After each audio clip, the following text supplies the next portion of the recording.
Tuna wageni watatu, Mheshimiwa Sebastian Kapufi mbunge, ambao ni wadau wa maendeleo kutoka Marekani.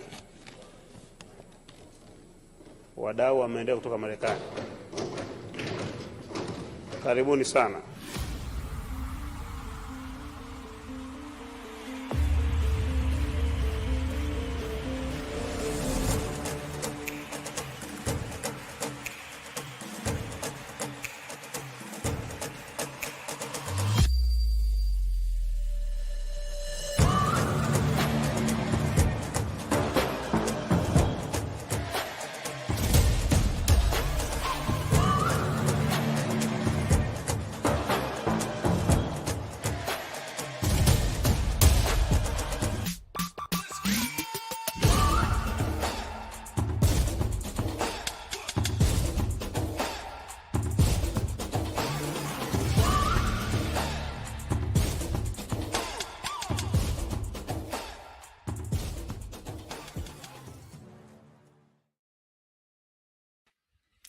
Shalom, Salama, Siemi, Shalom. Greetings to all my Israelite brothers and sisters from around the world, whether you're the bloodline of Abraham, Isaac, and Jacob, the house of Israel, or you're a Gentile grafted into the house under the blood of Yahushua HaMashiach.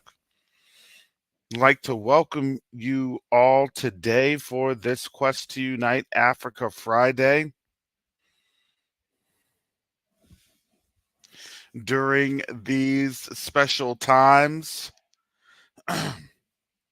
that I did refer to as Judgment Week.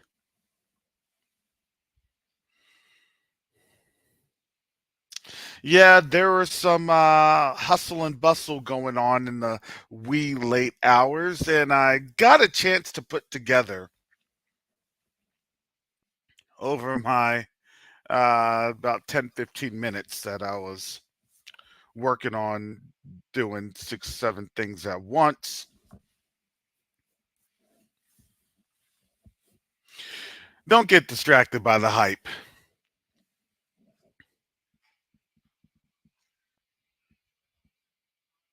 I gotta say that, fam. Don't get distracted by the hype. And so I want to go through. This is going to be a little interesting today. And I said that this is going to be an interesting show because of current events going on. And now here we have it. Most High never disappoints. But I want you to understand what it is that's going on so you aren't overly hyped up. What's happened over there, it's a hype game, and I'll show you why. I'm going to provide this here in the chat. Go ahead and share this with folks, because I told you this is going to be a little bit of a different Quest to Unite Africa discussion.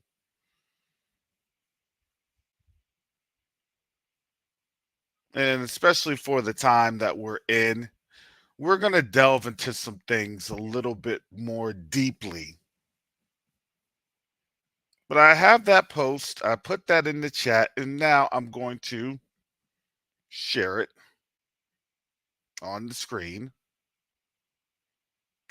Now, I'm going to give you a caveat to this, and I'm going to agree with Canadian Prepper on this. This is a hype game, and I'll show you why towards the end after this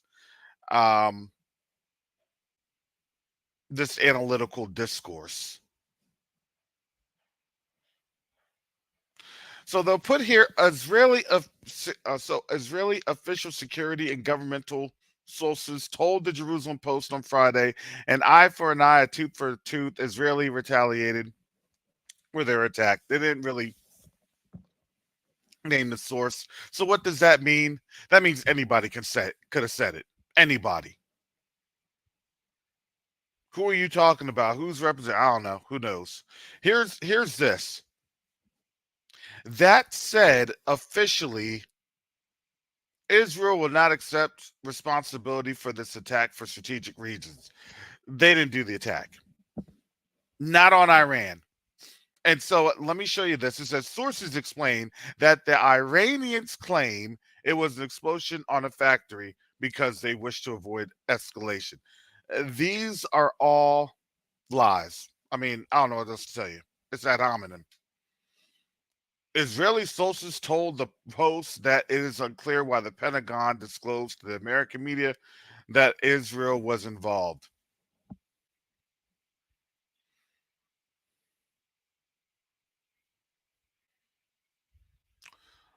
I'm gonna stop sharing that. Let me get to this next article because then it'll start to all make sense.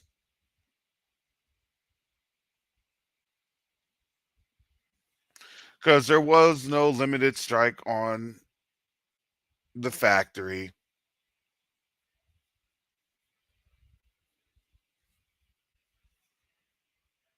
I know.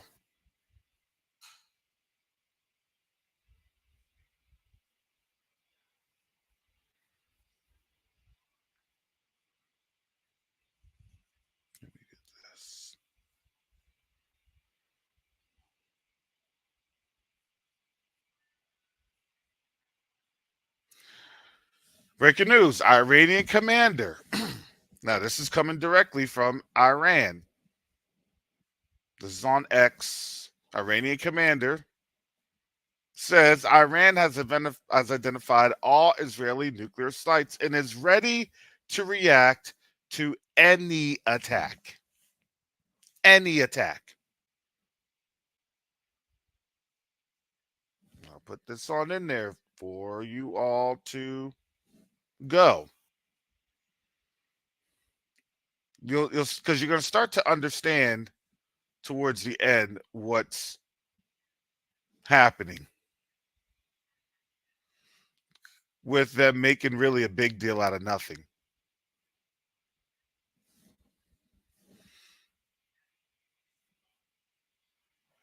Because that is the narrative that they want you to see.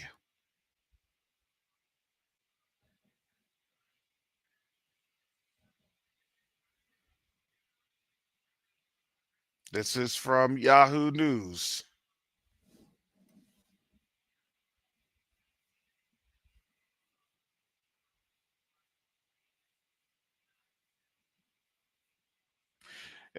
This is from Reuters. Iran and Israel open warfare after decades of shadow war. So Israel launched a strike on Iranian soil on Friday. Notice they have to say Iranian soil.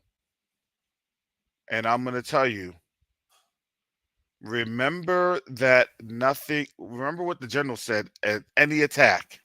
Remember what Iran said. Iran said any smallest incursion. So Israel launched a strike on Iranian soil on Friday, sources said, in the latest tit-for-tat exchanges between the regional arch foes whose long shadow war has broken into the open, and Israeli Prime Minister, blah blah blah. And then just talk about the exchanges. And Iran responds with a barrage, and this prompted Israel to launch a strike on Iranian soil. Sources familiar with the matter said, understand what they always say. Sources familiar with the matter says. That's not anything direct, because here's the thing, they never hit direct. It's smoke and mirrors, and if people aren't wary to understand the smoke and mirrors, they're going to say, "Oh yeah, Israel did attack Iran. Look how strong Israel is." See, that day used to happen all the time where there was really no analytical observation. And it used to get a lot of people. Oh, yeah. Did you not see how they struck? Did you not see how they struck? The funny thing is, in Iran,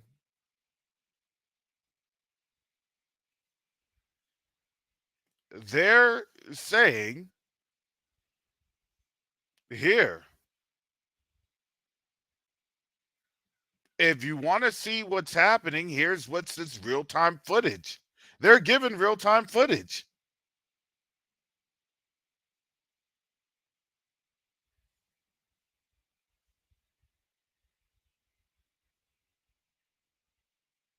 But the problem that you are seeing is that when these attacks are occurring,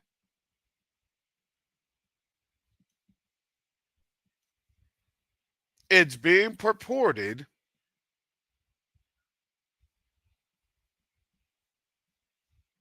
that these attacks were and explosions were happening in Syria and Iraq. Syria, Iraq, Iran, who cares? It's all the same, right? We may not go to war on the territory, but we went to war with the proxies, right? All the same, right? No, it's not.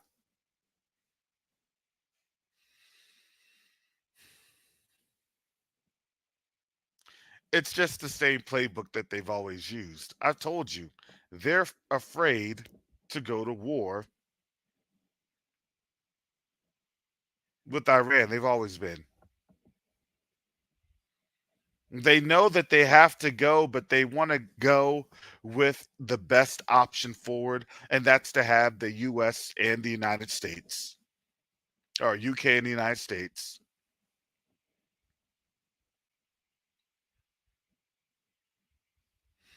to be arm in arm in the fight against the Iranians.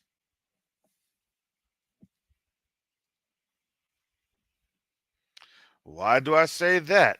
Here's another one to basically confirm everything for you all and why everything took place today. Because they wanted to hit the 24-hour news cycle. Because let me show you why.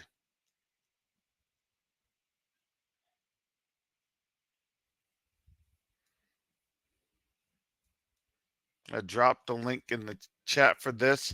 This is from whatever, something for news now. Foreign aid package vote Saturday. Let's listen. The nation now in Washington, D.C., Speaker of the House Mike Johnson is defying critics in his own party by pushing ahead with votes on a $95 billion foreign aid package. The money would be split between Israel, Ukraine, and Taiwan. Some Republicans oppose funding for Ukraine, saying they want more spending on U.S. border security first. To put it bluntly, I would rather send bullets to Ukraine than American boys. My son is going to begin in the Naval Academy this fall. This is a live fire exercise for me, as it is so many American families. This is not a game. It's not a joke.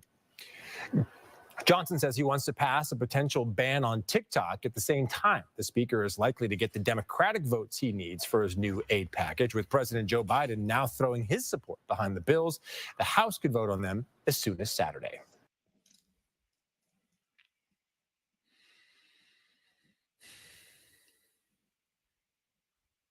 The House could vote for it as soon as Saturday.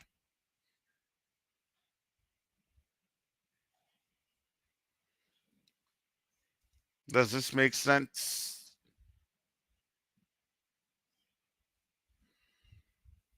Run the 24-hour news cycle. Try to make it look as though something had happened that really didn't happen. Because why? Because it's all a political game.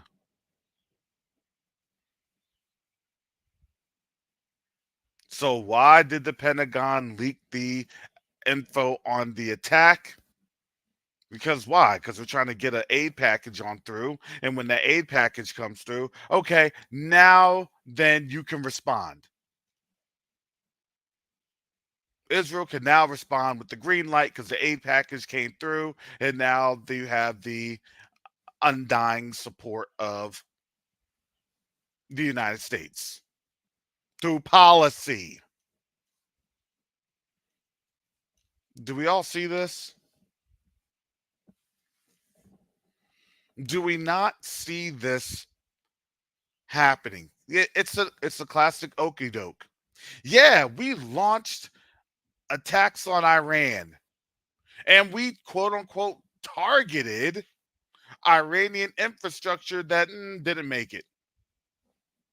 But you see explosions in Syria and Iraq. That shows Iran a thing or two. Did you actually fire on Iran? Sources can neither confirm nor deny because we don't want to have an escalation. Do you see the classic okey doke? It's the classic okey doke, fam. That's all they did.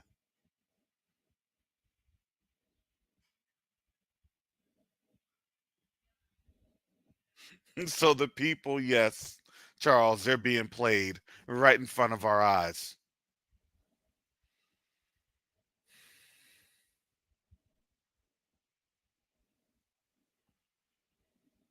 And it's funny, it's classic. Did you see all those strikes? Did you see that retaliation? Yeah, now Israel needs more of our help because guess what? Iran's about to attack. Iran's like, for what? You ain't had anything over here. Yeah, but we hit close by. Y'all didn't even hit anything. Yeah, did you see those explosions? In Iraq and Syria. Yeah, but they're on your people. They're on Iranian proxies. That wasn't on Iran's territory. Yeah, but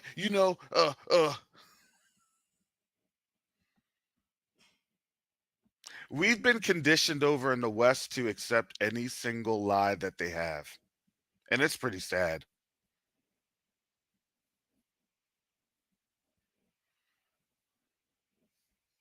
And the funny thing is, I know who watches these channels, and I understand where the folks of a different hue are coming from because now they can't even really watch the news because they don't know what's actually the truth. See, what happened was that we had been lied to for so long, they don't care about us. All we say, all we do, they don't care.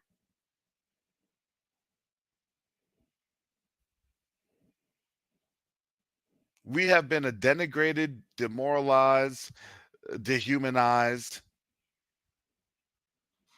class. Why listen to them? They don't know what they're saying. They have no idea. They're not in Congress. They never worked in government. They never worked in these places. They don't know. And so that's the game that they play. All right, if you say so, that's fine. But when we're proven to be right,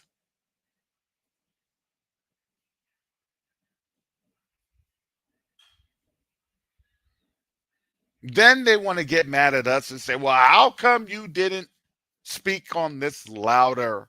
How come you weren't more demonstrative? How come? Hey, it's not us, it's your algorithm.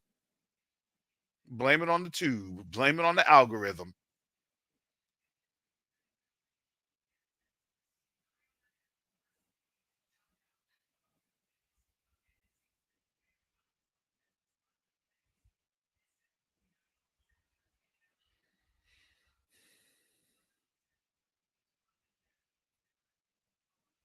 And now, as we're seeing all this take place,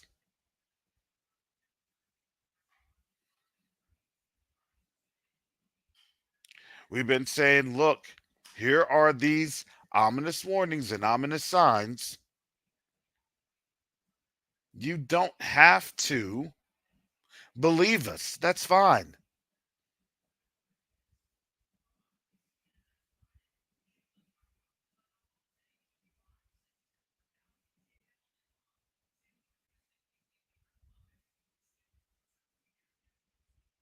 You don't have to believe us.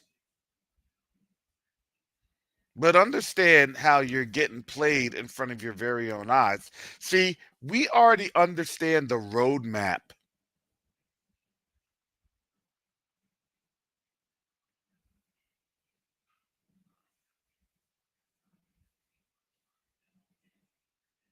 We already understand what it takes for them to get in this war. Oh, he's talking a good game. Oh, my son is going to the Naval Academy. He's going to be at Annapolis. He's going to do this. He's going to do that. This is going to be a very. They don't care. They know the deal. They don't have much longer. Sorry, but they don't. And they're literally telling you that they don't. Why couldn't they wait another week or so? Why did they have to do it this week? Why did they have to do it that? Because they don't have much time left. Why do you see that they're trying to do this aid package? Because they're trying to have enough money to shore up their literally three fronts. It'll be more than three fronts. Because the Caribbean will pop off. The Caribbean will pop off with Venezuela. Make no mistake about it. And that's a very close and ominous warning because, yeah, Florida's in the mix. Uh-oh, that is literally U.S. soil. Yep, that little appendage dangles right into the Gulf, right into the northern Caribbean.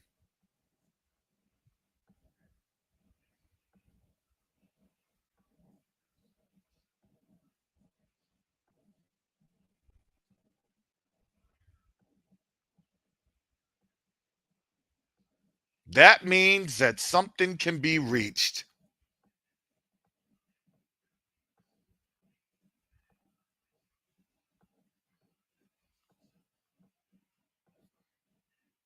And to me, when that happens, I can only say that Florida will probably concede very quickly. It's not worth it to fight. Stay in your homes.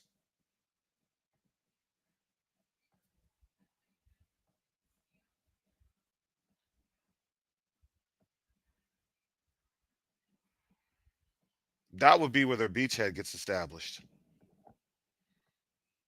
In my personal opinion, everybody's too concentrated on the wall when you can just pull up on speedboats, jam the mess out of something, and be like, oh, it's just a cyber attack. And the next thing they know, you don't have no radar or something on else.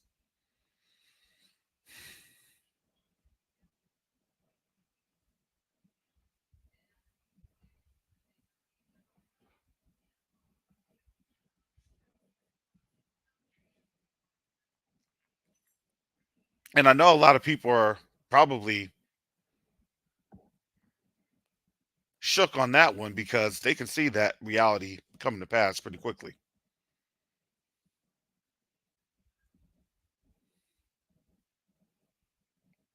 They'll get the word of DC what's happening, and DC will say, stand down. We need to regroup before we can plan a response to regain territorial sovereignty.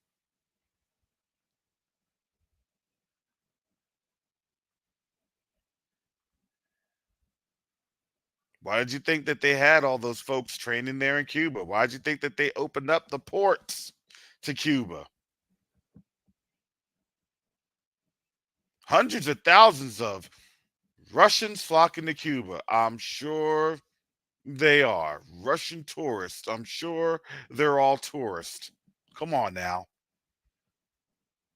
Just like I'm sure all those folks over on the borders were not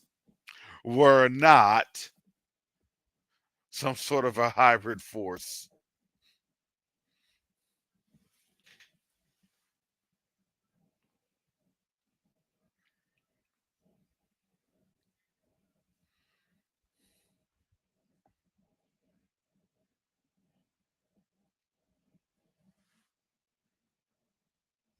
Do I believe it's possible? Absolutely. Do I believe it's more possible now than any other time? Absolutely.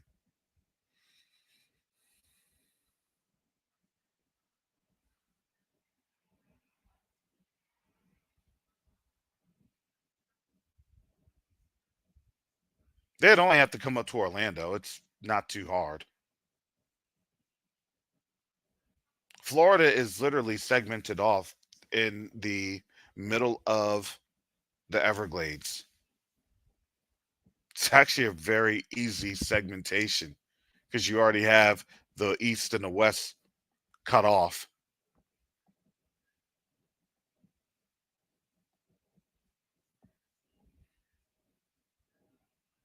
You run a blockade up to Alligator Alley, 41 and 75.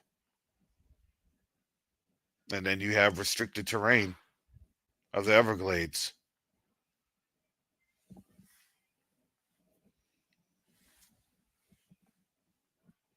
Once you knock out the Key West Naval Air Station, which is really just a monitoring location, you're blind all the way up to the Panhandle. I mean, that's how it goes.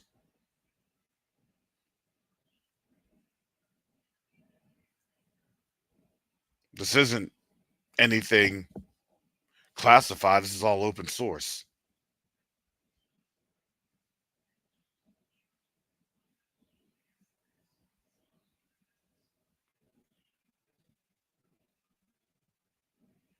And now you have Russian ships that were there. You had Russian aircraft that were there the other day. And guess what they're all backfilling from? Venezuela.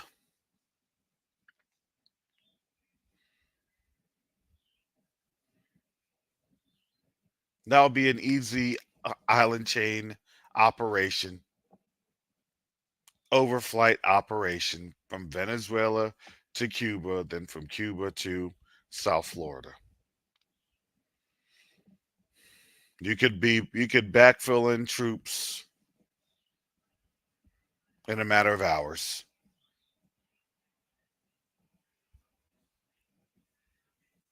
They'd hit strategic locations in Jacksonville and in Pensacola. All you have is just a major command center, and they would knock that out too.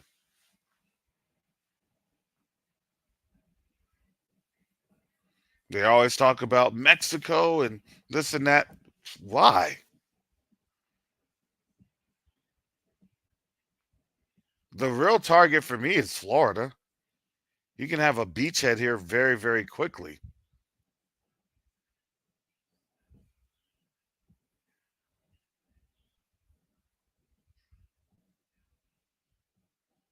Have folks draw out to Miami.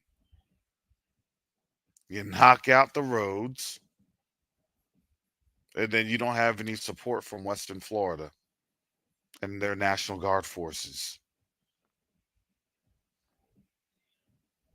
And then you will have a lackluster federal response because they wouldn't really know what to do in that situation because they're going to say, you know what? As long as it doesn't affect the mainland, which is the mainland.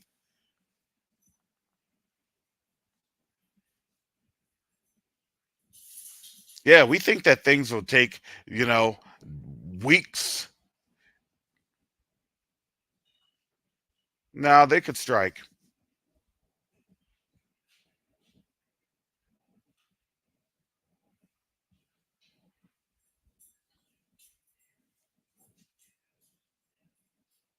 Yeah, you set up a hypersonic missile blockade, a no-fly zone, ain't nothing going on.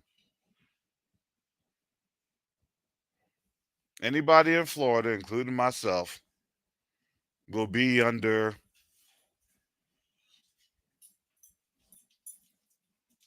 that control.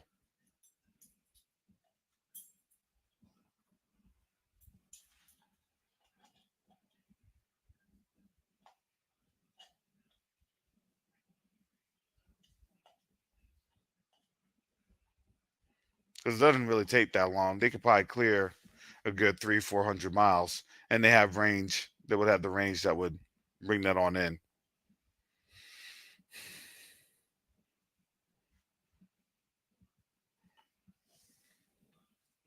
And see, now when you look at that, you realize the U.S. is a little bit more vulnerable than what it really portends.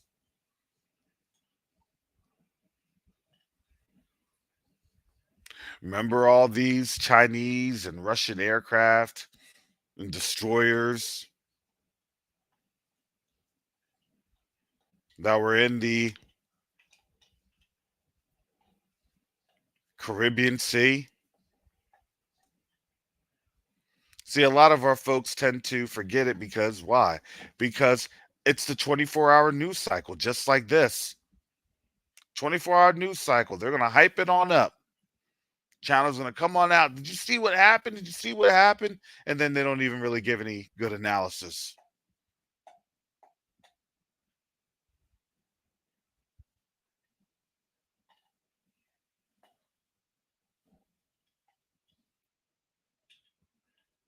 Yeah, we saw what happened, but Brother Karras actually broke that on down, and it makes sense.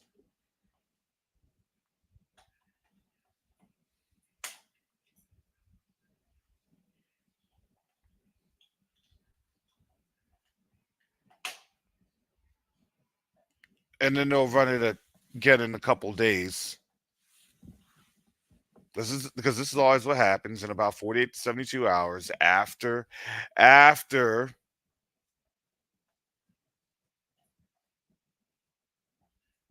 everything goes on, it goes down, they get their vote on in. Oh, it was purported that it wasn't actually Israel that did that. It was actually the US that targeted sites in Syria and Iraq because of intel stating that something was going on. Same game plan. You can't make this on up. They're literally showing it right in front of your face. All right, hurry up, get the funding before folks start asking questions and, the American public see what we're trying to do.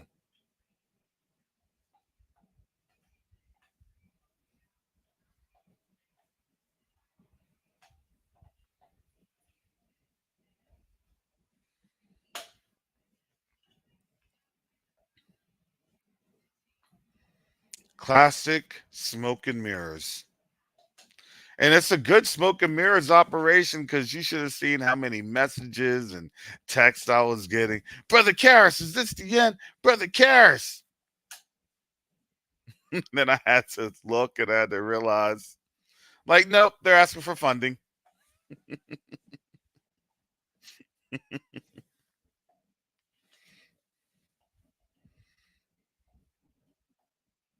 I would have gotten away with it had it not been for you pesky Hebrews.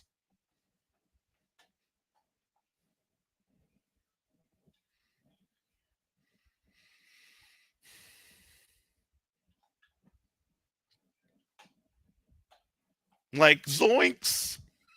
I don't know, Shaggy.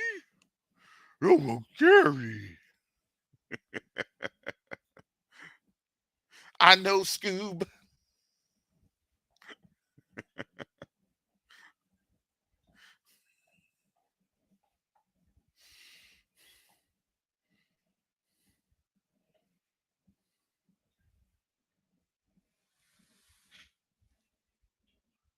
Explosions, and folks are like, where? What explosions? Yeah, my cameras. I don't see any explosions. Well, there are explosions. Yeah, it was in Iraq. It was in Syria. And then they'll say, hey, the reason we had to do that is because we had to make sure that, with Iraq and Syria, that they didn't retaliate and that, they couldn't help to defend the real response. That's how they're going to phrase it. It was an attack on them because now we're ready for the real response, because we're able to degrade their anti-aircraft capabilities.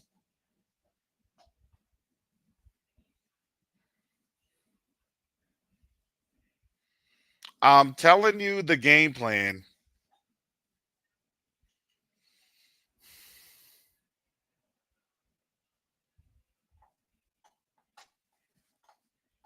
That just tells you how scared they are. But I thought that they're the chosen people, right? They didn't need to have any quote unquote Gentile or heathen nations help in studying war no more, but all they do is study war, and they see their end. See, they can lie to you, they can lie to me, they can lie to the whole world and deceive the whole world. But that's guess who they can't lie to? They can't lie to the Most High. They can't give any type of stigma phraseology to the Most High.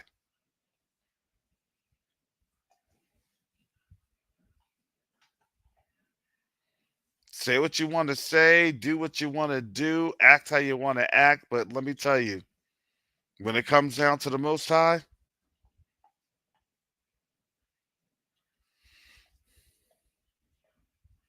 you don't have anything.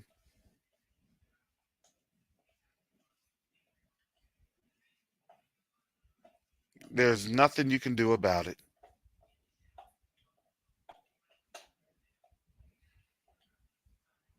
And that's what they're mad about. See, when you understand this word, you understand literally what's happening around the world, and you can start to see the scams. You can start to see the smoke in the mirrors. Why do they have to go so hard like that? Because I'm going to tell you, their system is failing. Why do they have to do what they're doing? I'm going to tell you, their system is failing.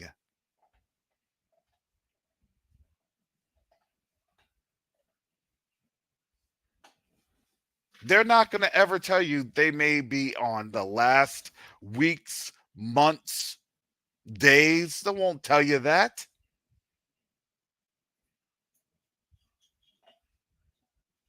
They'll just pump a nice news story and then get to their bunkers and then try to crawl on out when they think everything is going on.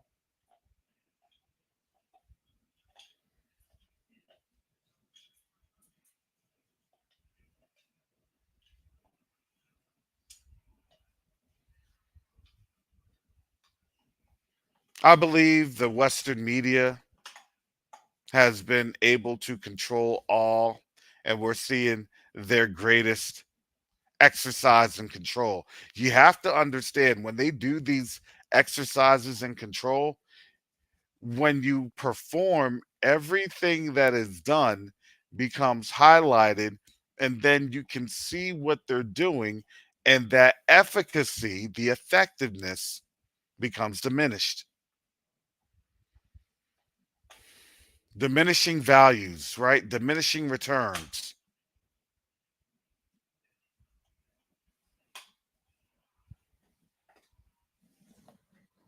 Because why? Because then you go to, you know, um, TASS or other news agencies that they have in Iran,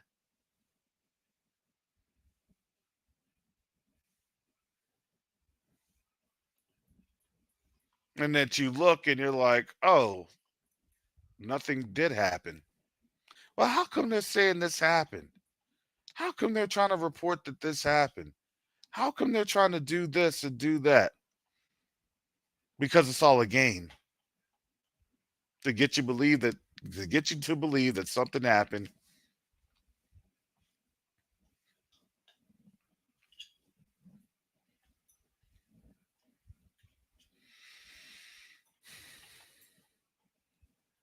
so they can get the funding and to prepare for when it goes down. Because it wasn't the question of if, it was a question of what type of smoke and mirrors. Remember, they couldn't go anywhere because why? Jordan got exposed. Oh my goodness. And you should see all of the things going on with Jordan right now. When I told you about how Jordan had been exposed,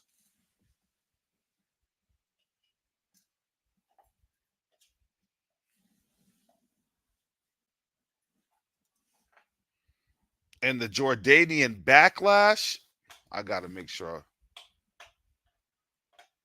Oh, they scrubbed it.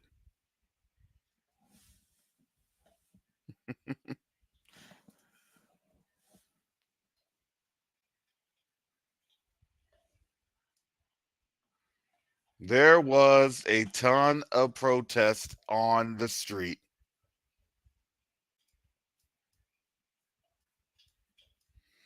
And they did not want to show you any of that. Let me just show you this.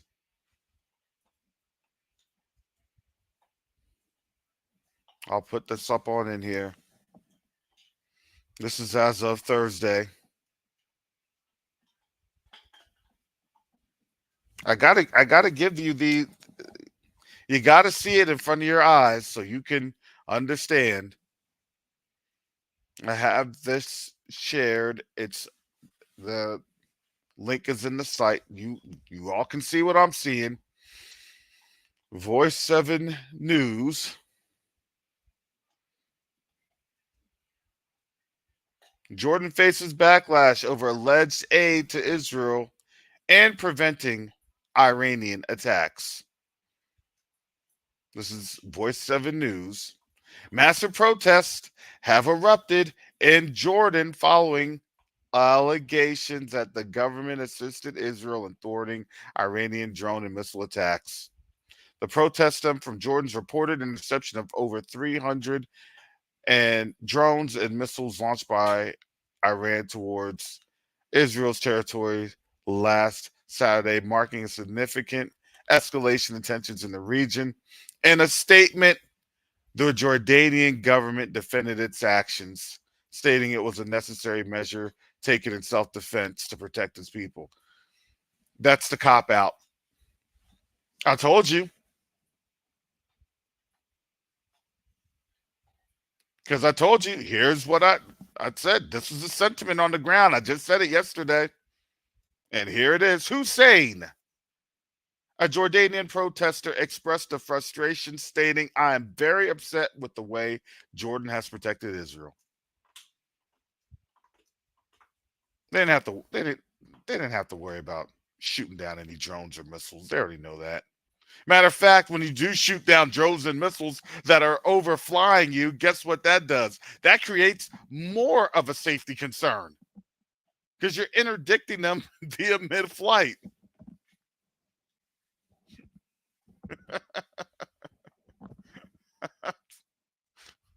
That debris goes somewhere. It just doesn't stay in the sky.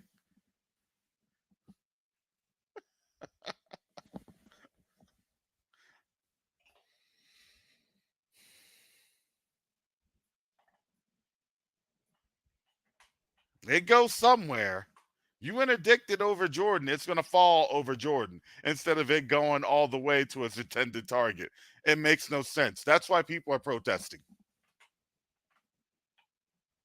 See, you can only pull the wool over people's eyes for so long. You can only provide the nonsensical remonstrations of an argument.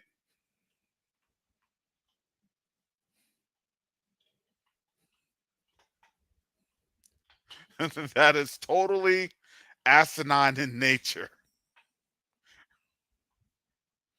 Well, because we had to shoot it over skies and have the debris fall over our heads, because if we had just let the thing go and made it over to the territory, no, we're not defending them. No, that's called you are defending them.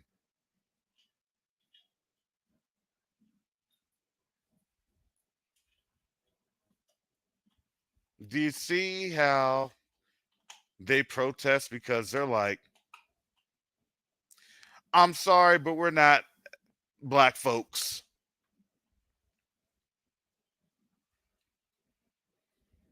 We don't look at ignorance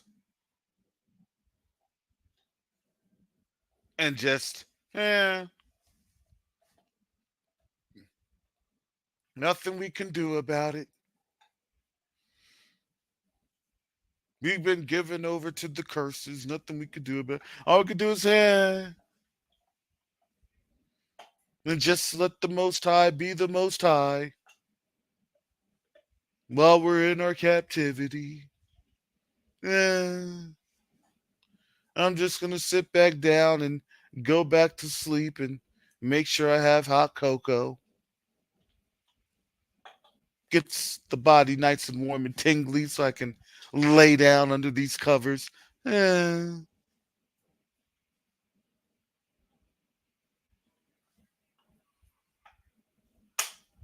No, they're going to be like, y'all could have killed us just by defending them. Heck no.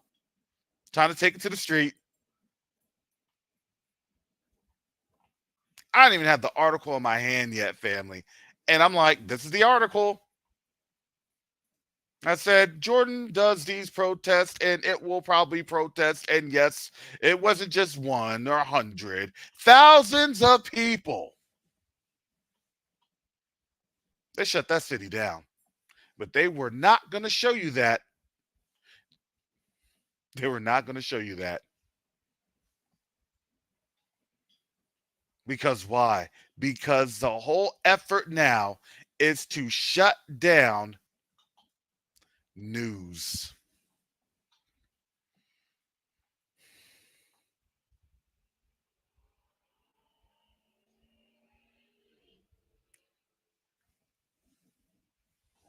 It's to shut down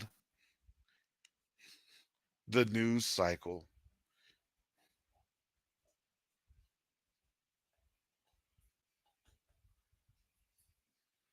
Yeah, this backlash is real.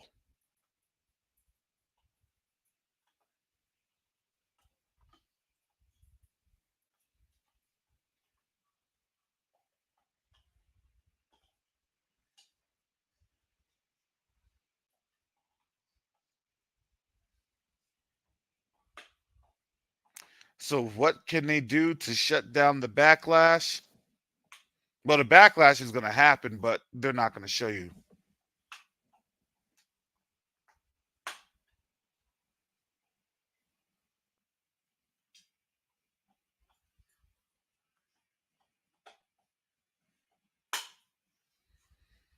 And yes, we are very close because the whole effort is to shut down the news cycle. Once you try to shut down the news cycle, I'm going to tell you, war is usually imminent within 6 months. And I'm going to tell you, as not just a conflict where you just have 1 or 2 skirmishes and, pum, pum, ping, ping, none of that. Where your Skittle bars and your candy bars are, glancing. No, they have to shut down the news cycle because why? Because war is imminent.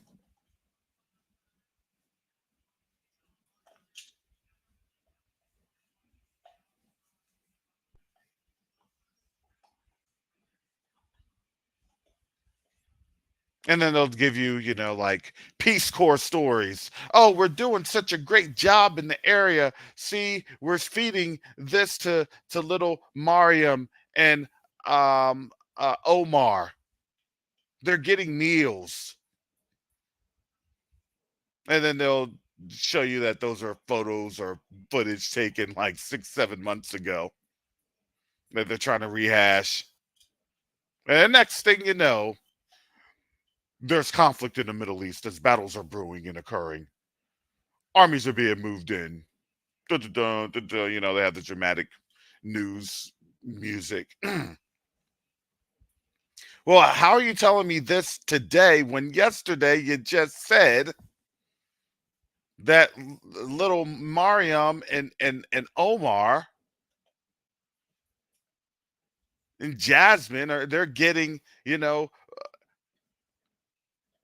warm food and blankets and shelters from the UN or whatever uh, UNICEF peacekeeping operations. All UN non-essential personnel have been forced to evacuate, leaving hundreds of thousands of refugees to fend for themselves.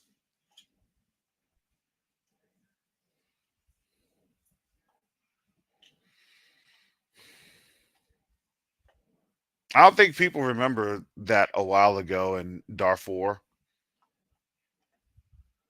with the refugee shelters, and then there's a skirmish, and you saw all them refugees. They just packed up and they left, skin and bones.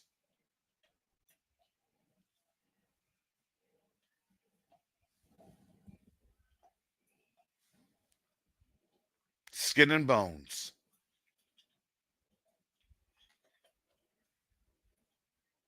And they're up and going, trying to avoid the opposing army because they're scared.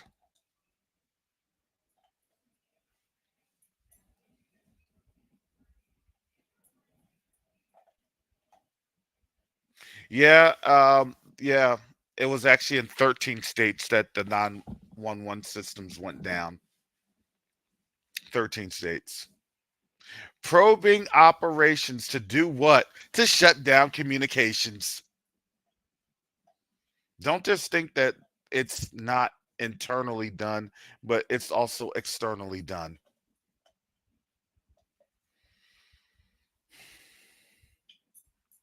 And when people talk about, hey, did you hear that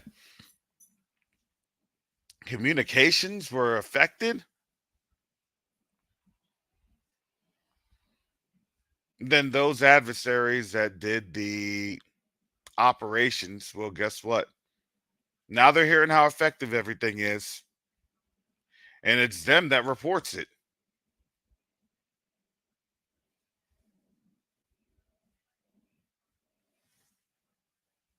Okay, this operation went through because why? Because this went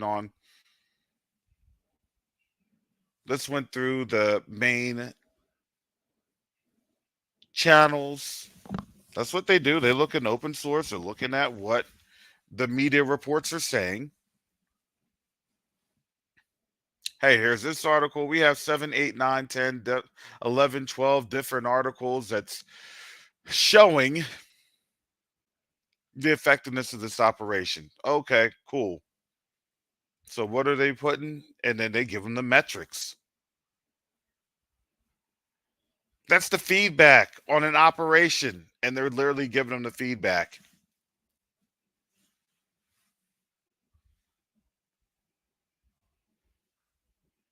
And then what happens? Then they go on to Twitter. They go on to, or X, and they go on to Instagram, Telegram, TikTok. Oh man, I was experiencing problems. Our 911 center went on out. Everybody was kind of flipping out. Nobody knew what to do. Hey, I tried to call 911 and it was down. And guess what? Now you have all those news feeds that did what? It showed the effectiveness of that operation. So once we can ascertain what we were able to have our AI mashed out for us,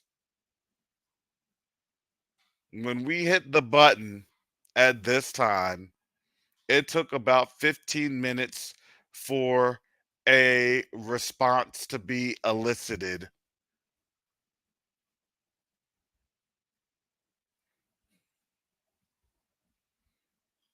That's how they do. That's how they plan.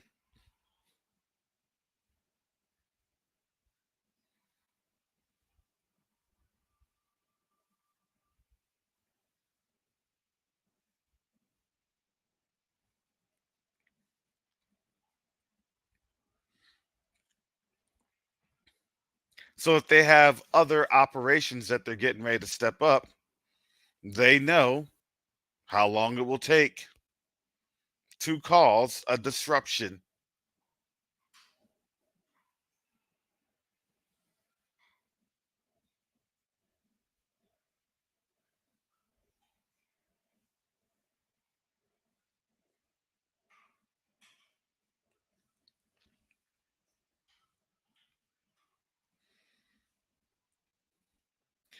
You know, I always say this, and I'm always going to tell you this. Listen, communication is key. And the moment that they take out communications is a moment that you can be safe to assume that an is happening. Some sort of an invasion has happened. Some sort of an operation has happened, especially if it's over a prolonged period of time.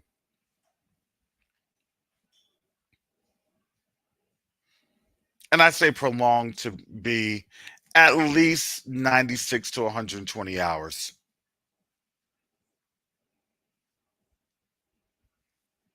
If you're out, I would say anything less than that, to me, it's probably an exercise.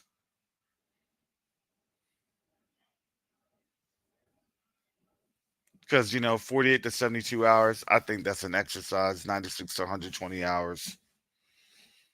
To me, I believe that's an invasion. Because y'all don't even realize how many sorties can be flown over that time frame, especially from other places throughout the world. They could literally be hundreds, if not thousands. And you would never know the wiser.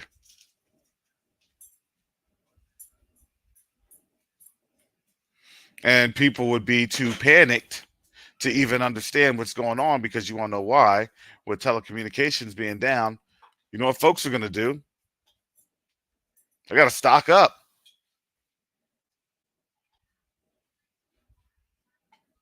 I got to get to the store. I got to get some gas. I got to get this. Telecommunications is down. Let me get the cash while I can get it. Let me use some of this cash. Now's a great time to get this gas, to get some jugs while cash is there. Have you noticed why they've been trying to limit cash? So they could do what? Limit people's response to getting resources.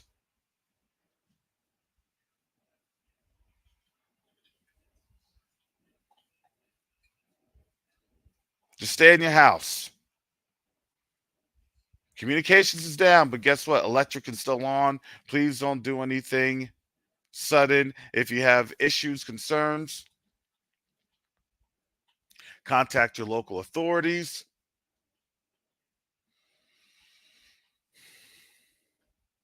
Via email.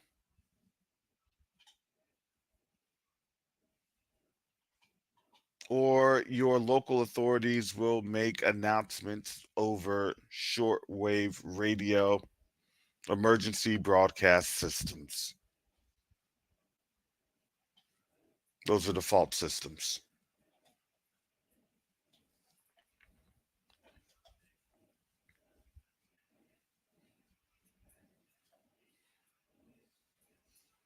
Get some crossword puzzles, play some board games, do what you need to do to stay preoccupied in a civil manner.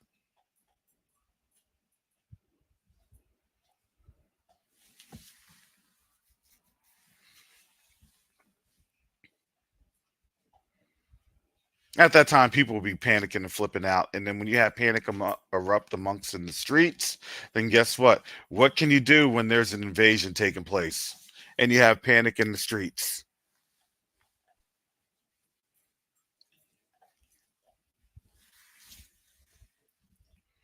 That's a recipe for disaster. There's no invasion, man. Nothing's happening. This is just martial law and all this other stuff. Yeah.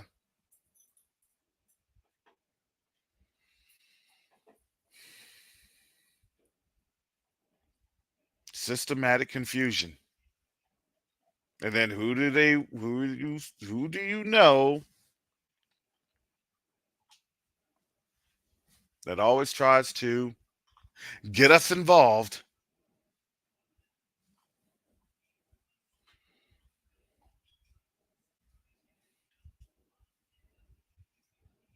Are you going to stand for this?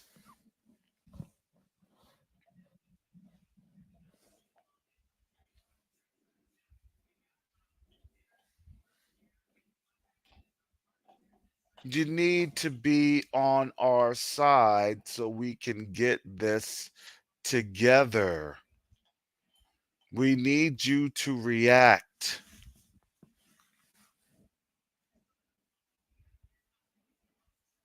We need you to do something about it.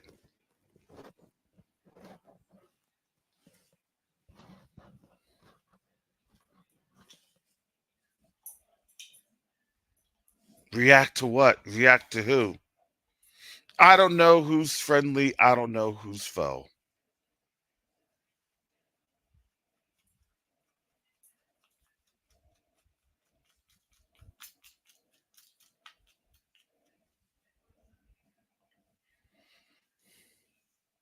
And then as soon as telecommunications do go up, then guess what? You already know that telecommunications has been compromised. So then it's what messaging is on out there that's actually true. Emergency national alert, state national alert, local alerts. Because something that may seem so benign may be something that's absolutely detrimental.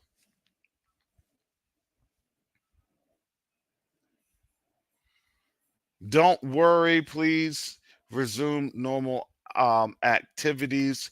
You will have your local news and cable channels up in a few. Please ensure that you are no longer disrupted. You are free to resume normal activities. And then you'll have others that are, please ensure that you are sheltering in place. This is an active engagement of an adversary. Please disregard any new communications. That would be kind of trippy, wouldn't it?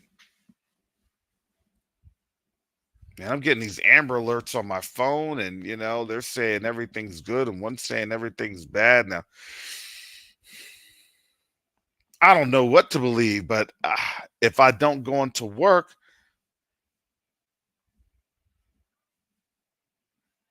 then I'm screwed. I could get fired. Let me just hurry up and go into work and see what's going on and make sure. And then guess what? People are being drawn on out.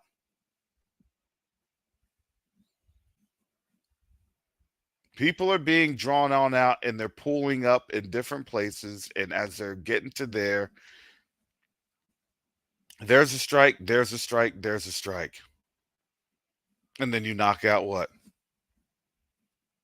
Bridges, communication lines.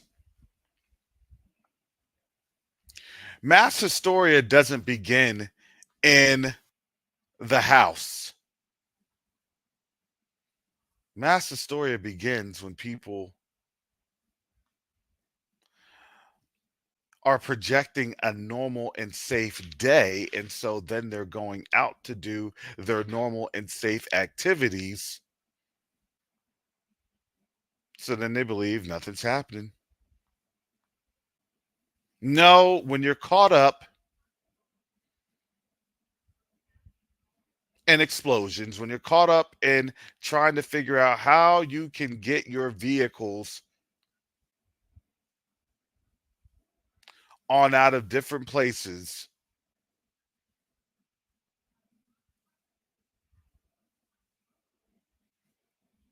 and then you see tanks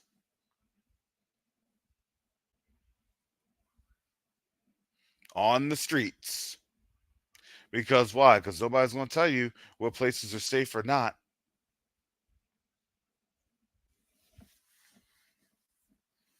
That was happening all the time in Iraq.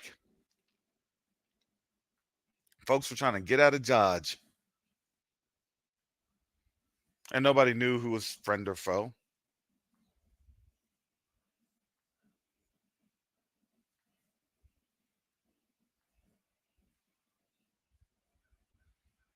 That was happening all the time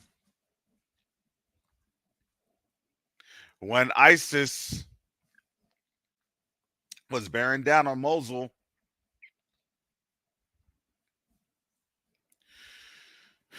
People were escaping. Well, it was too late. There was a certain cutoff, and then everybody else was treated as an enemy combatant. You're in a vehicle, you're an enemy combatant. You're trying to escape, you're an enemy combatant. I'm sorry. I don't know how to, we can't rationalize your actions because we don't know if your actions are going to be deemed to be safe or deemed to be a threat.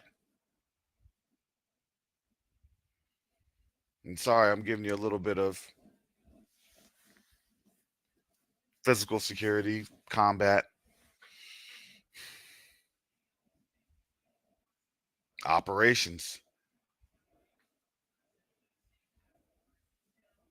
Because if a lot of people, if people here that don't know that rationale, that level of thinking, a lot of people want to say, you want to know what? It's time to go. I got to go.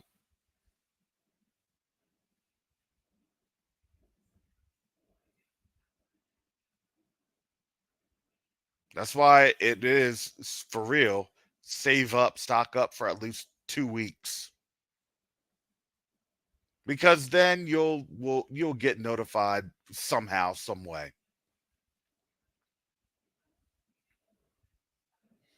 There'll be either a leaflet drop with drones,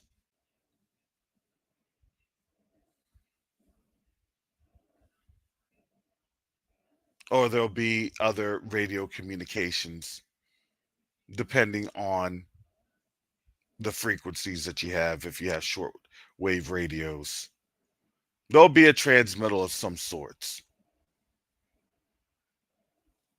This is not safe. You need to evacuate. If you evacuate, you need to do this.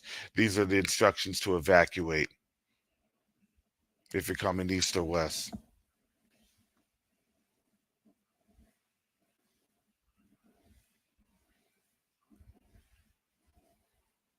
Hey, shalom, Brother Mike. We're doing something a little bit different today. It's not your regular Quest 2 Night Africa. Oh, it's not. I'm just getting in, man. I had to find a signal. Yeah, so sorry. Yeah, it's a little different. It's a little different. Yeah, we didn't even get a chance to to speak to you. Man, I tell y'all left a brother out in the cold. Oh man, that's cold. No, it's that's you're asleep when that happens. I'm just messing with you, bro. Oh, no. I'm just messing with you. Yeah. So I'm just yeah. Go ahead. Go ahead. I'm sorry. No, give me the word. What's been happening? Oh, so there was a strike. Allegedly, there is a retaliation on Iran from, and Israel's not confirming nor denying, but there was nothing going on in Iran. There was no footage. Things of that nature. And the Iranians were releasing, video and footage of, the supposed sites that were hit that didn't have anything. So there was a lot more, live optics. Vice what you had received from, Israel the other day, and they weren't trying to release any type of footage. And now, it was actually told that their rate of interceptions was a lot lower than 99%. I think I said give it a few days, and they'll start reporting the truth. Just like here, right? You're gonna have a lot of lies flooding, but what we have to understand is, why do you have a flood of lies here in this 24, 48, 72-hour news cycle. And I had just Mhm. shared that they're getting ready to take up another foreign aid package for Israel, Ukraine, and Taiwan. And They that giving everybody else money. Ain't that something? exactly. And guess what? And they're going to vote for it as soon as Saturday, right? So now this is the hype factor, hype everybody up. Well, you see what's happened there? We got to support. And now, let's hurry up and get this thing voted on, and we'll go from there. That was the hype factor. Let me ask you something though, Brother Karras. Mm-hmm. Why is it so much of a rush? What is they playing? I mean, Oh, why? that Why? was the breakdown. Oh, that was the breakdown. That's what you caught me in, Why is there a rush? Because here's the thing. Just as we had talked about 13 states 911 had gone down, that's your critical infrastructure that's now being affected. Hey, this is what's happening. Wait a Critical, minute. You said 911 went down? yes, in 13 US states. Oh shucks. Where's the boat? It's time to go. So the thing is that as I was explaining that, look, these are really operations that's occurring, but we don't understand these probing operations because these operations tell where the vulnerabilities are. Okay. And so imagine you have mass hysteria, right? For folks trying to get up on out of here, trying to get to 911. Who can help me? Who can save me? Well, 911 goes down. And you're already here in a very bad situation where you have a lot of people that know how to use critical analysis and critical thinking. So that critical analysis and critical thinking is now gone. So what are they going to resort to? Going to resort to either to violence on one another. Because why? Because there's a lot of people that did not prepare. Where will that violence be most demonstrated at? Obviously, gas stations and supermarkets and other places that has resources. Yeah, well, you know what people do when panic kicks in, and once it really truly take root. Oh, this is what's going on. And just like I remember Red was telling me that one of his friends said, if they hit the fan like that, I just go rob somebody. And he just said it like it was, that was not an issue. But it's seeming like that's going to be more of an issue now. It's going to be, the thing that they can gravitate to easily and things of that nature. Man.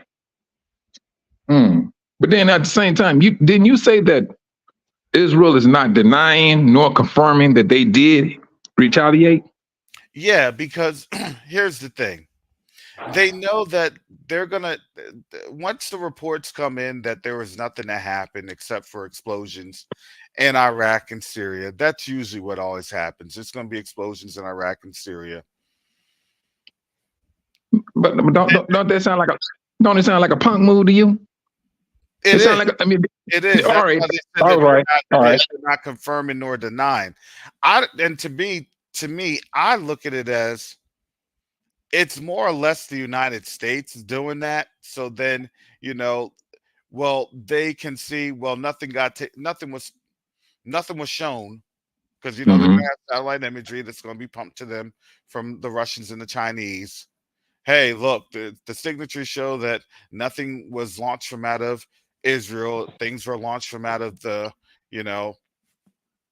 either the Persian Gulf or the or Iraq or Syria itself. Mm. You know, You know, mm, man, that's something else, bro. yeah, You know, it they'll had be to able. happen. Yeah, they'll be able Hmm. to detect. They'll be able to detect where things are launched from. Don't get it twisted, family. They'll be able to detect that. They don't they And use the exhaust? Yeah, the Russian, the Chinese can see that. The Russian and the Okay. Chinese can see that, and they'll and don't get it mistaken. They have intel sharing operations. That's why they're Mm. like, yeah, if we're ever attacked, and this attack didn't impact here, and we knew, they know who shot it, they know when it was shot, they know the trajectory, they know it, and that's fed to them from Russia. That's fed to them from China. Mm, mm, mm. So, in the news outlets, they can go ahead and give you as much kerfuffle because it's easy. Oh my goodness, you see the explosions, you see this, you see that. Oh, and then it's like, that's actually in Syria. That's actually in Iraq. And then later on tomorrow, they're Friday, tomorrow, you're gonna start seeing images of, oh, here it is. Yeah, nothing Hmm. really going on. You want because here's the thing. You attack they attack the quote unquote the Muslim world on their Friday night. Oh man, that's right. I forgot. That's like their Shabbat. Yeah, that's getting ready to be the Shabbat. Yeah. Yeah, they're all Mm, out there partying and having a good time and everything else. That's their Friday night. man. And then, Iranians are kind of scrambling, looking around. Okay, where's the fire? Where's the fire? They're looking on cameras, they're looking at video. Because don't get it twisted, they're as surprised themselves. You've been shot. Wait, where? Where? Where's the blood Man. at? Where am I bleeding from? They're feeling themselves, feeling it, the chest, their arm, gut. Where am I shot at? So, but let me ask you something, brother Karras. Though, so what is the reason why it's being reported that the people in that land, Israel, is leaving? They say they're leaving in droves. I mean, is there some truth to that? Yes. Oh. Yes, because they know what the ultimate goal is. And I just showed that. They're trying to get a vote by Congress to fund Taiwan, Ukraine, and Israel so they can have U.S. troops. When those funding bills happen, those funding bills usually have a declaration. They've already had a declaration with other UN House resolutions, and now they get another one. Because why? Because when the real strike goes down, guess who's going to assist Israel? You know it. It's going to be us. And when that happens, Iran has already said if you assist Israel in their retaliatory strike, then guess what? You are targeted too. And it's going to be much worse because guess what? The targets are going to be much more. Hmm. Iran will But, open up a volley, a mhm. lot more will be blown up, and then Iran, like it always does, it'll say, hey, listen, you can either respond, you can either retaliate, or you can either leave. But wait a minute. But you said they're trying to get money for Japan, Or Taiwan. um, Taiwan, Mm-hmm. Ukraine. Mm-hmm. Who was the third one? Israel. Where's all this money coming from, bro? Well, when you have the magical printing machine called the debt maker, you can print as much money as you want. Hmm. We don't have All access right. to the machine. Only certain individuals. But again, that debt maker is based off of, our blood for real. Right. Man. They We clowning need over there now. 500 trillion, 500 trillion, doo, doo, doo, doo, churn, churn, churn, it starts printing out all the fake money. So, I mean, with that, are they trying to make a stand as the strength of the dollar just by printing some money? They're trying to make a stand on the strength of the dollar by continuing to fight. And so they have to say, we're printing more money to have the fight. So we have value in the fight of the money that's being printed. So printing without fighting is destruction and devastation. So you have to print in order to fight. So then you can keep the machine going. That's why they had to print money, because why? The more money that's printed, the more you have to fight, because if you do not fight with printed dollars, folks understand that then becomes monopoly money because the value is no good. All right, but let me pose something to you then. They're printing money, and so Yeah. they're buying equipment. They're buying Skittles and candy bars. From Eventually, where?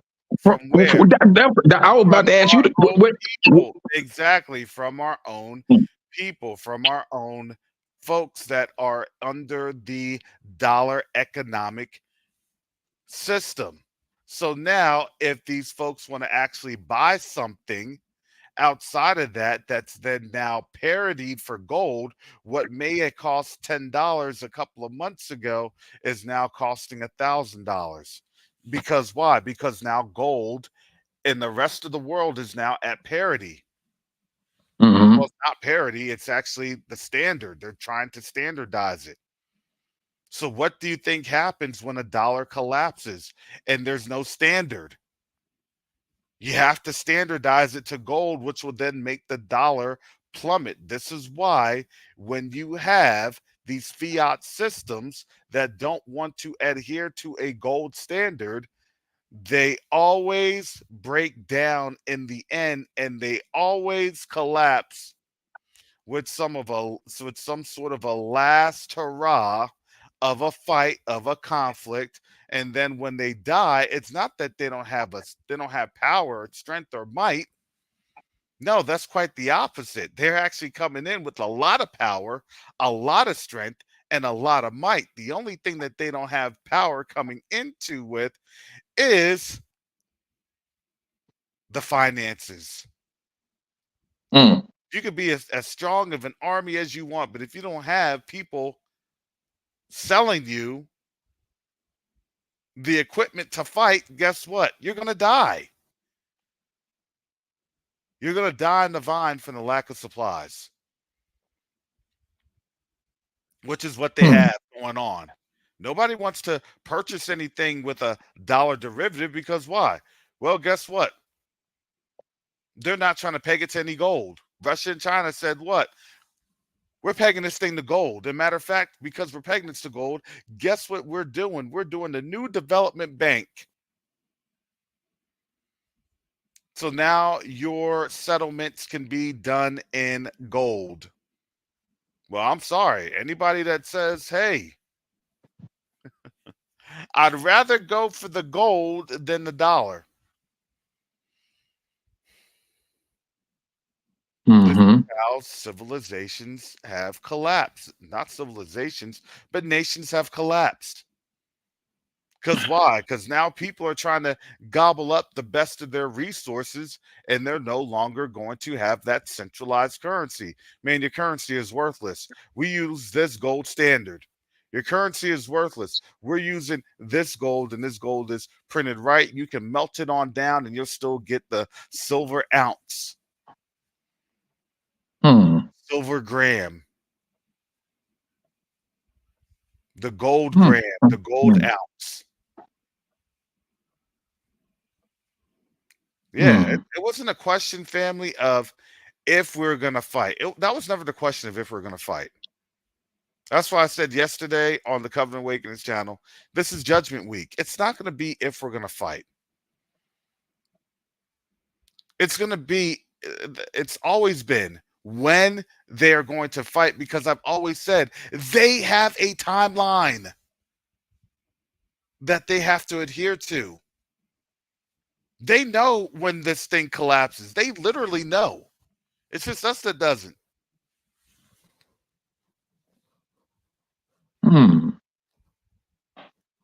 How crazy is that? But didn't Japan or Taiwan have another earthquake yesterday or something? I think Taiwan had another earthquake like a couple of days ago. Oh, all righty. Yeah, they've been getting aftershocks. I'm telling you, there'll probably be another earthquake here in the United States, probably like another week or so. Because why? Because a lot of people don't understand this stuff is spiritual. The earth every last drop. The earth is now groaning. Every time they have their little, holidays and things of that nature, the Most High is allowing things to shake and break down because it's showing them something's wrong. Namani noted, said Indonesia or Japan had one yesterday. Yeah, they had one yesterday with tsunami alerts. And someone said, yeah, it was a little earthquake in Little Egypt, Illinois. So south of you, south of where you were at, Mike, in Chicago. Right there in Cairo and all those other places, Metropolis. Mike, you know about Metropolis. You always went there to get your picture with the Superman statue. Oh, you got jokes. I tell you, you just can't leave a brother alone. He had a black head and a white body.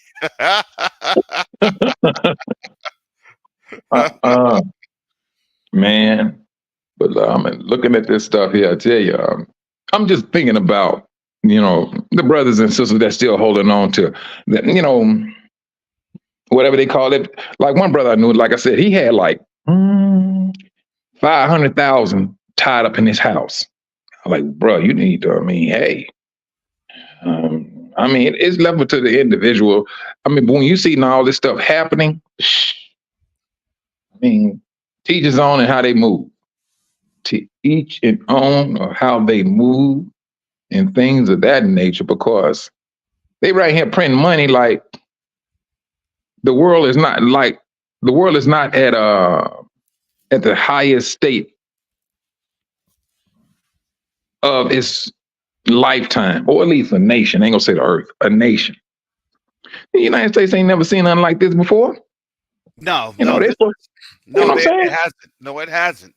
It has not. No, don't get it twisted, family. It hasn't seen it it hasn't seen it in World War II. It hasn't seen it in the Korean War, Vietnam War, the Iraq War. None of these wars.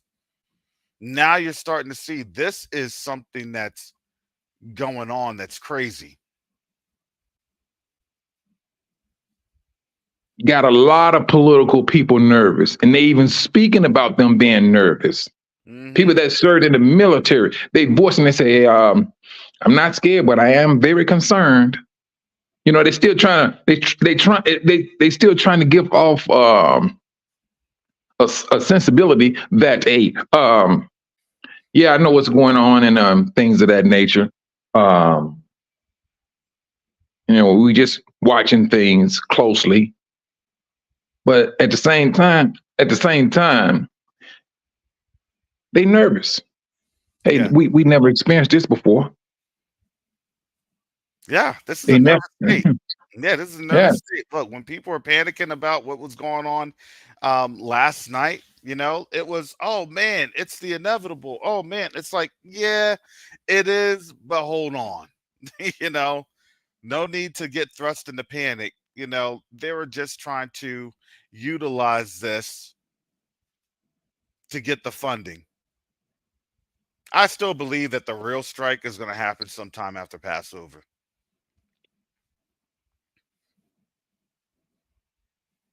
Mm. That's what I believe. And I believe that there's another Passover. It's Monday. That's on April. Yeah, that's on the 22nd. Yes, It's that's on what I thought. I was thinking this month too. Mm-hmm. I was thinking this month. Mm. So I'm getting my lamb ready for that one.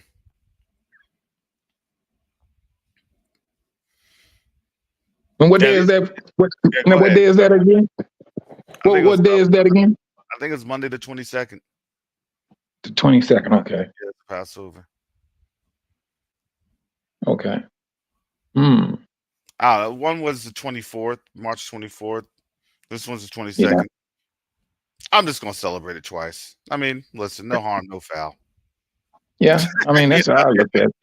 You know? I mean, well, we was in captivity. You know, we lost all of that, and I think that the Most High is looking at it. All right, even though my people don't know what the true date is, they if a person says I'm gonna do both of them, so be it. You got some individuals out there that said, no, this is the day, so and so, so and so, so and so. You know, and so you know, I mean, I mean, like you, weeks ago. There's a Passover weeks ago on the 8th. You know what I'm saying? Like we 24th, 8th, you know, 22nd. It's like, man, look. Yeah. It is what it is. We're trying. And that's and I think that's what the Most High is counting. He's looking at that. He's seeing his people wants to go back to the law and maintain that law. And it's the effort. It's the effort that we're putting into it. Hmm. But I think it's interesting that this is all happening within what? Within the Passover season. Yep, March and April. March and April. Yeah, spring. Passover season. Yeah. This year has been nothing but a what was the word I used? Well, you have so many telltale signs.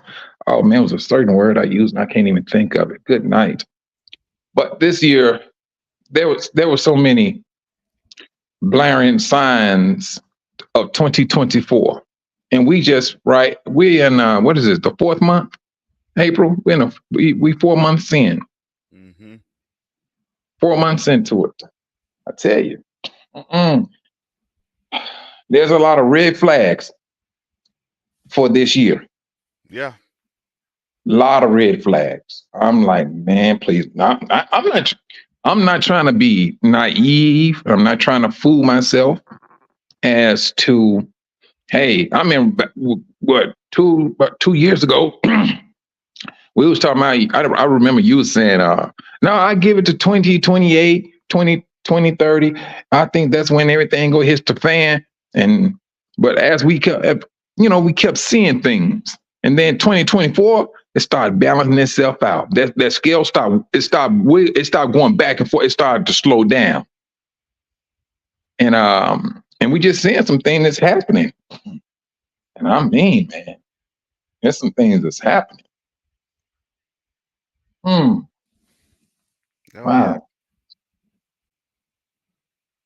Yeah. Yeah, we're seeing a lot of interesting things, you know. I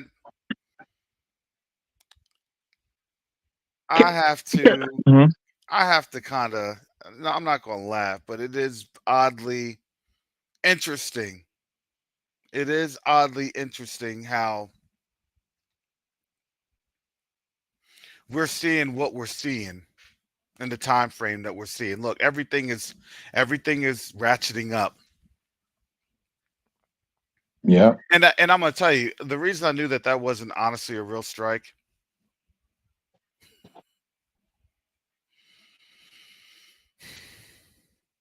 because you didn't really have a lot of markets react, and they put the brakes on it. Hey, it wasn't really real. You just calm down. They're not going to really respond because it wasn't really meeting the objective of the threshold. Okay. Cause that was the first thing I went to. I was like, what do the money look like?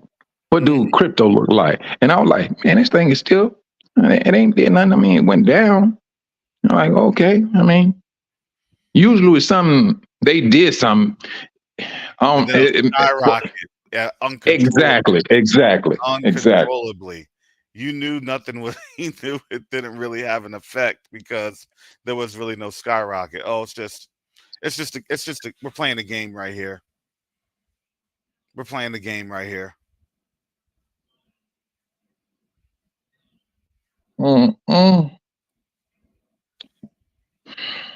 They walk themselves into this. Well, that's one thing, sir. So I'm going to tell you, yes, they are scared to respond. I told you this. They're scared to respond. The only response that you're going to have.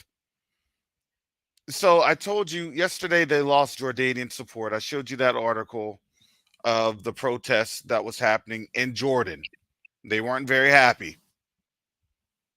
I showed that today. I showed that in this broadcast. You can go ahead and replay that, and you have the link. It's in the chat.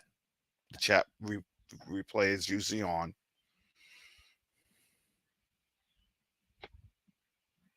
So now Jordan is gone.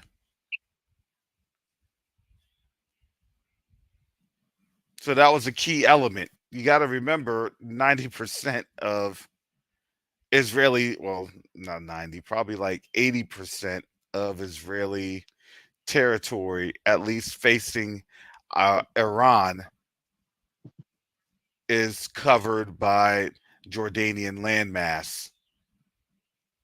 The other like 20% is Syrian, which is the disputed area of Golan Heights.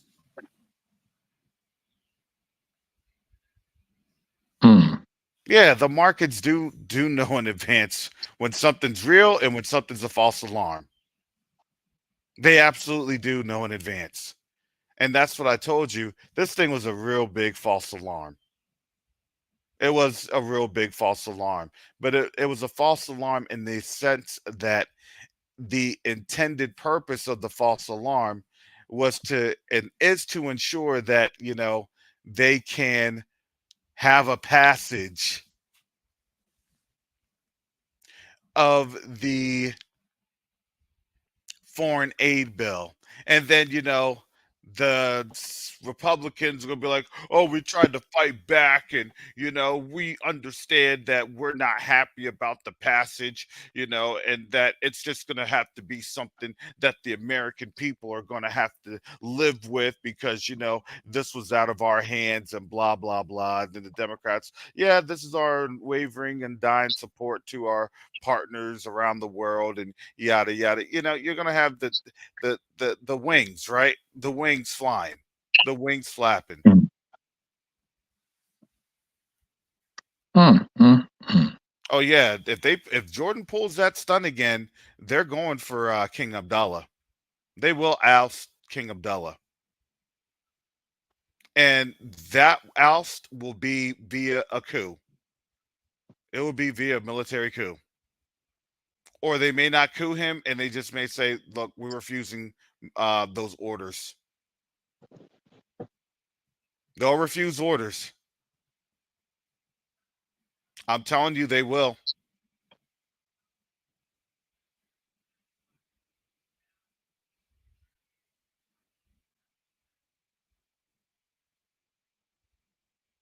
And if they're adamant and hardline, they would probably coup King Abdullah.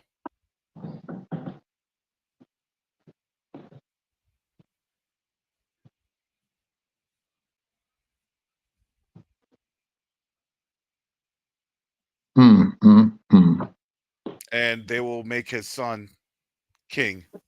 I forgot what his son's name is. I think he's at least 25, 26 years old.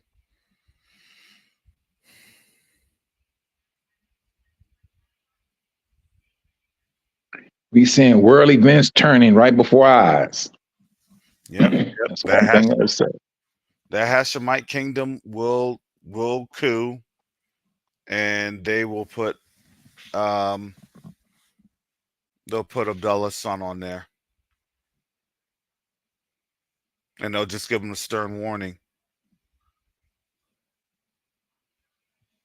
Be lucky that we put you on the throne, because there could have been someone else, or there could have just been no throne.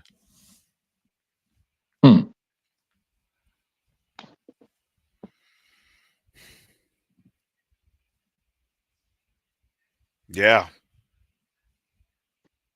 Jordan's done. Yeah, they burned their asset. They burned that asset. They don't have Jordan anymore.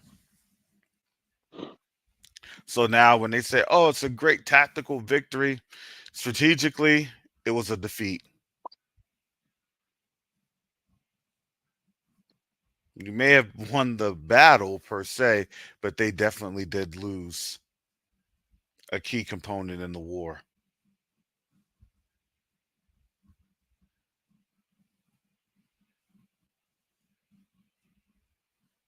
So had to laugh because I'm like, man, look at these articles. There it is. There it is. There it is. And that thing was updated April 18th. That was literally like as we were speaking, these folks were protesting. As we were speaking, they were literally on out in the streets protesting. Can't believe the lying eyes. But this is what they wanted. They wanted this. It was like they had the taste in their mouth. They claimed they had the strength in their hand. And now it's like they trying to, punk out, so many words. But all of this stuff here that I'm looking at a domino effect. That's what I'm seeing.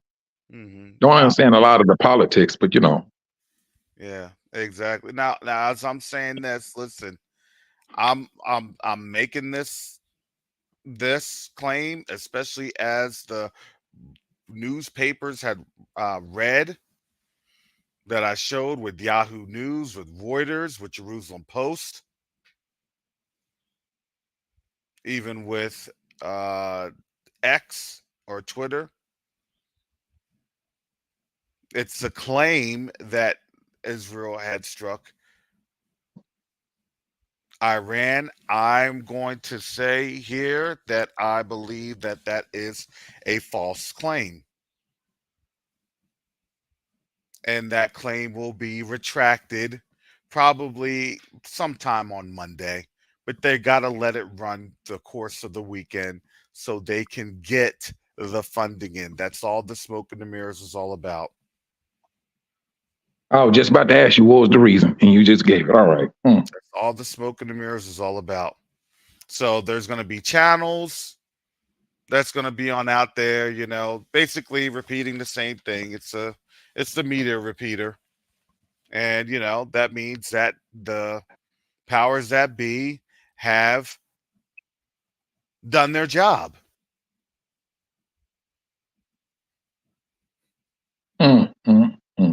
That's what it means. The powers that be did their jobs. And they did a good job of it.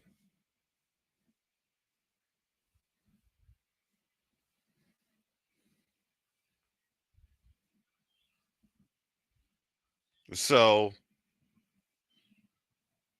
it's a very interesting day because, I'm putting that analysis on out there. And then you're going to see more and more and more and more. Because here's the thing. What's the footage? I guarantee you when it's not night there, they're going to show, look, here it is. You tell me. I'm at here. Here's the location. Here's the time. Here's what the sky looks like. Here's what the shadow looks like. You know, you can utilize all real time geotagging locations.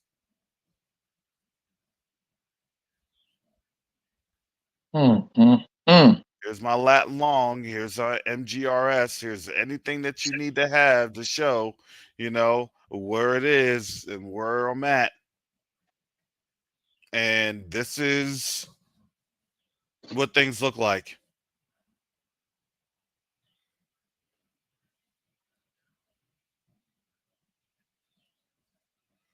Oh yeah, family, this is real. You didn't realize how real this was.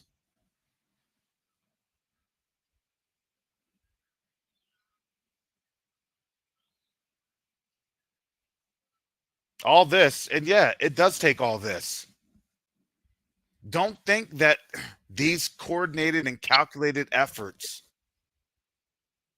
it takes all this to fund wars, especially when they're not popular. It takes all this, all these guises to do what? To get the quote unquote funding, to get this quote unquote political theater. Oh, see, we had to go through this. We had to go through that. See. Look.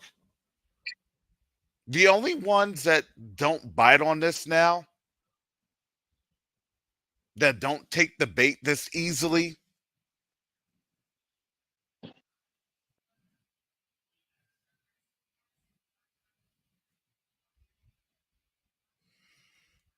the only ones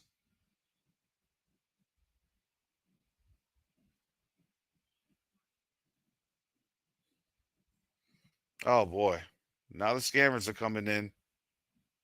Now the I was just about to ask you about that. I was just about to ask you. Hey, have you seen any trolls lately? Yeah, now they're coming. And these trolls are just trying to come to fleece folks out of money. That's crazy. Yeah, I got a text message here, and it was reading.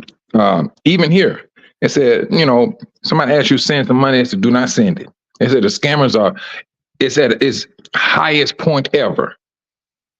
That's what they're saying here. The scammers are out there now. Yeah, they're on out here.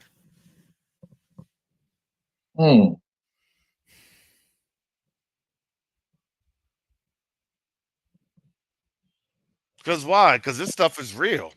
I think I must have hit a threshold. So now, like, YouTube is probably, doing some things. I may have hit some anomalies. Shit, nah. YouTube probably doing the same thing as United Nations. Hey man, we need to move this over to some country in Africa to continue our livelihood. Shucks, man, please. But Karis, I ain't gonna stay on here long, man. I got to charge this phone up because I know you all gonna be calling me in a couple of hours or so. So I got to charge this phone up, brother. Yeah, because we got some tasks for you, Mike. We got some tasks, like for real. We keep Mike busy. Please pray for Mike and please support his efforts. We're getting the office on up there, and he's also doing some things that we are having him. It's sensitive. It is. It's sensitive in nature.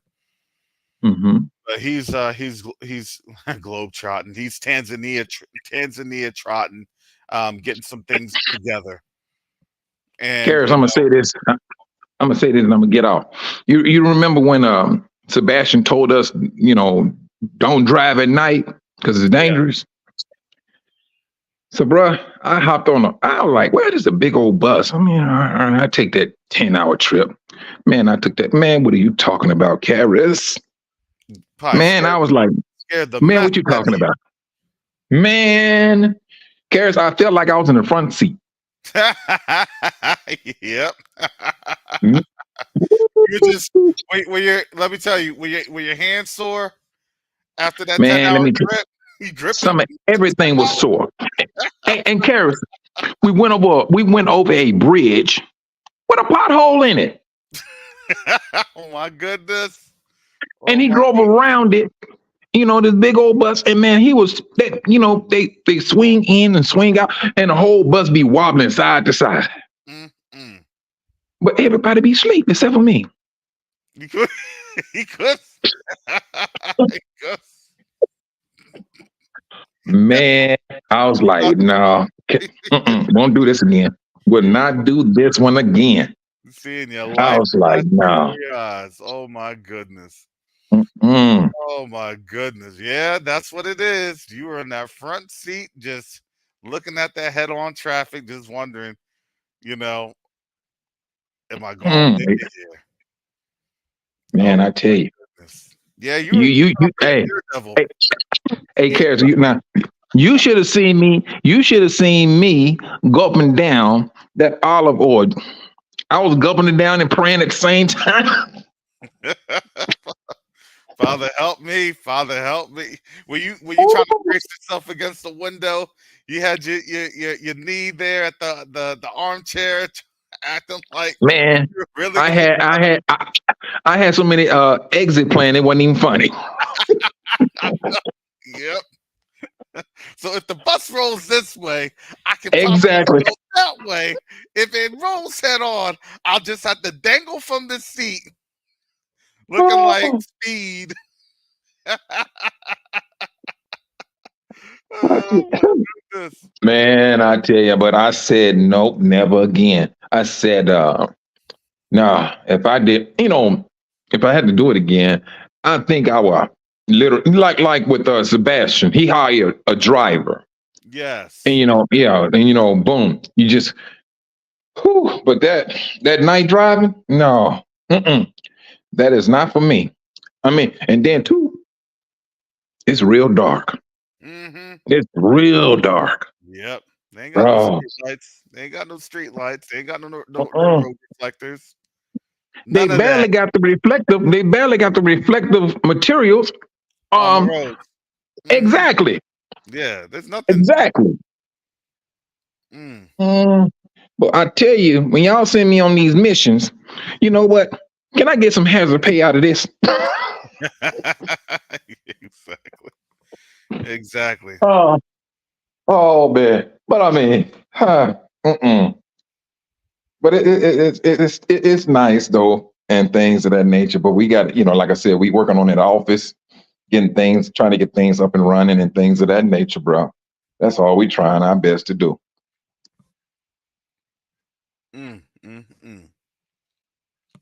But I ain't gonna hold you up, brother. You all be safe out there, Karis.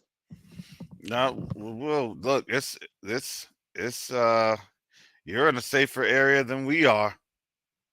That's for sure. Because they don't have a clue. They do not have a clue what's going on. Mm-hmm. Except for the powers that be or people that keep up with the news. But for the vast majority of no, they don't know. They do not. No, it's sad. They don't know, man. Oh, that happened. Look, it'll be like one day they wake up and it's like, oh, the U.S. ain't here anymore. All right, what the happened? Yeah. They just be shocked out their mind. Like, there's no more U.S. What? What? They were in a war? What? Oh man! I tell you, it ain't. It is what it is, Except, like I said, except for the powers that be, and people that keep up with the news, and it's not a lot. It's not a lot. It's not a lot, and you still have some that's wishing to come to the United States and things of that nature. And even though we know better, I mean, truthfully, they don't. They just, they don't know no better. Except for the ones, like I said, that knows. They know exactly where they need to stay at and what they need to do. That's the situation here, because I mean, it's like, they move on with their daily, their daily routines. They're out here selling, they're out here buying, moving about, and things of that nature. Yeah, they have no clue. If America were to go down, they'd have no clue. It'll just be like, okay. They'd just be asking, so we can't use dollars anymore? That's all they'd be asking. That's like, so is this dollar still good? Mike, you just be like, yeah, this dollar's great. This dollar's great. Look, like when when all those dollars were the Iraqi dollars were bad, and people finally found out like 3-4 months later that the Iraqi dollar was no longer good. It was worthless. Oh my goodness, that's how it's gonna be. You really have like a couple days to kind of liquidate. Yeah. Enjoy the dollar, enjoy it. Yeah, that's gonna be enjoy it. That's what they're gonna say. Here you go. Here's your reparations. You only have about 30 days to spend it, and the rest of the world finds out that it's no longer good. You know what? If they did do some dumb stuff like that, and if I did have that particular time to move that particular type of money, the fastest way to move money, buy some equipment, something that you can make money on. Yep. You got a material item. Boom, you're done. There go my money right there. Mm-hmm.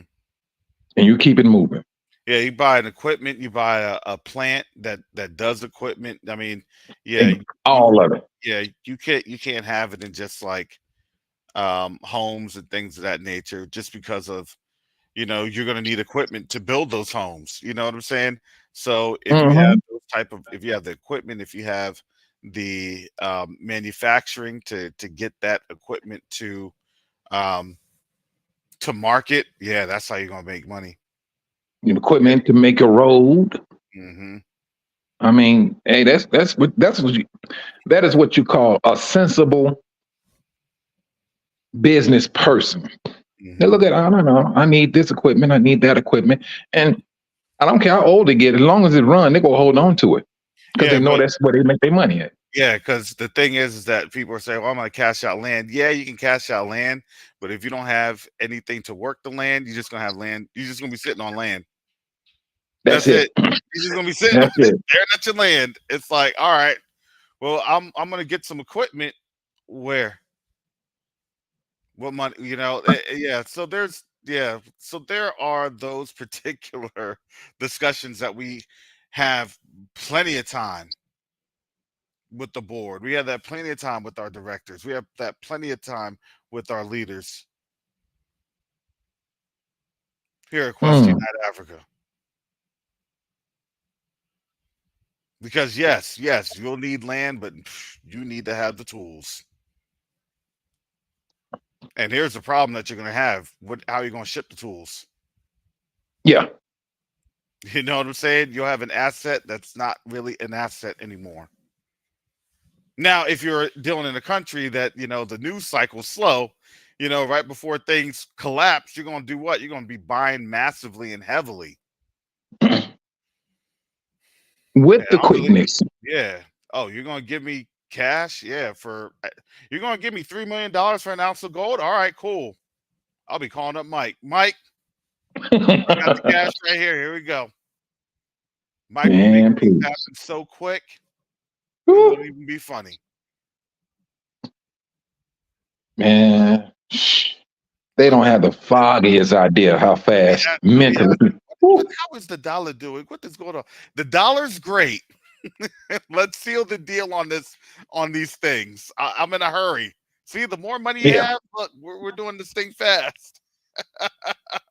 Exactly.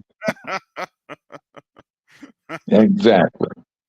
Brother, moving quick. You didn't tell us that the dollar was going to collapse the week after you purchased everything. That's not my responsibility to tell you. I'm not a financial agent. I'm not a financial agent. I cannot give you financial advice. That's the thing. But I'll be looking for your call later on today. All right. Appreciate it. All right. Shalom, brother. Charge your phone. All right. Shalom.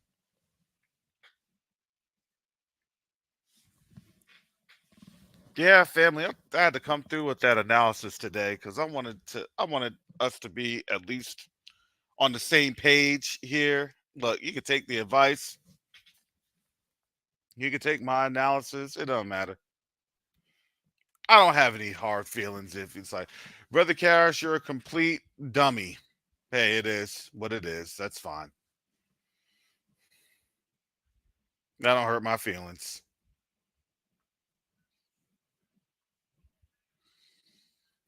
But what I do know is I'm usually kind of in the ballpark with the military analysis. I do have to say that. And I'm not trying to tout my record. Oh, yeah, I'm the best. Look at me, I'm the best. No, I understand this because I've worked in this for decades, 2 decades, over.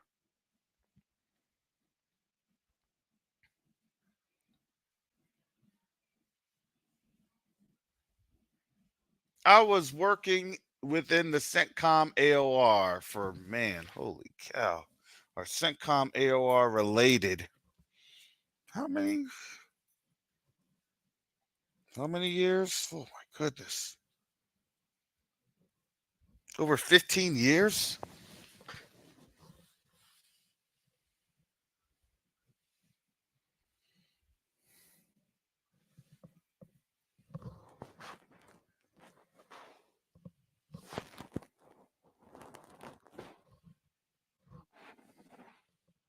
So yeah, was this going to be an exit plan? The funny thing is, people would always ask, what's the exit plan out the Middle East?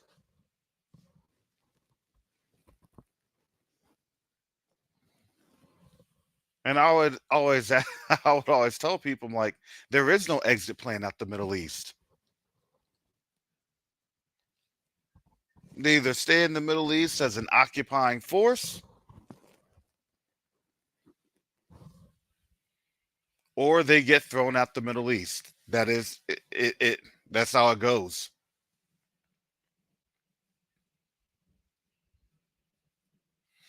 Now, do we see the time of their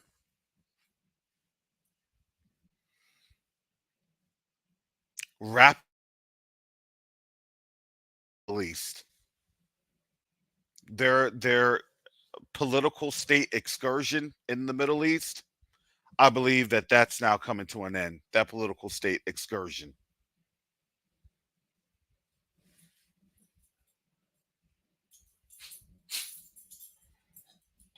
And when something like that ends, it has to end gloriously. I mean, like in flames.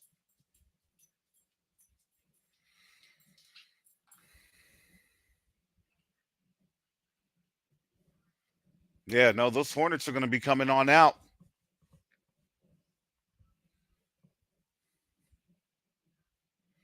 They're like, you didn't kick this nest. You didn't even you were so far from the nest it wasn't even funny.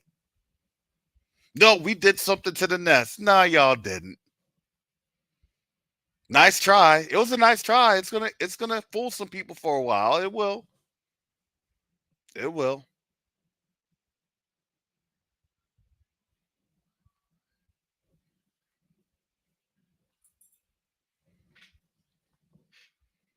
Yeah, Fort Living Room, Homestead, yeah.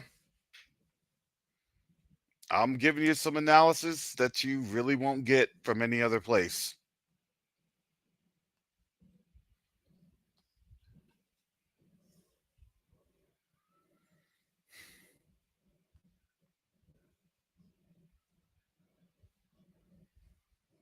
And yeah, and honestly, that's their fear. I'm not gonna lie to you. Exactly what 1619 has said. I'm not gonna lie to you. That is their biggest fear. August 15th of 2021 is their biggest fear.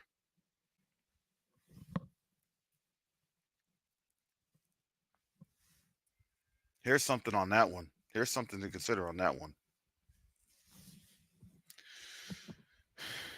Types and shadows.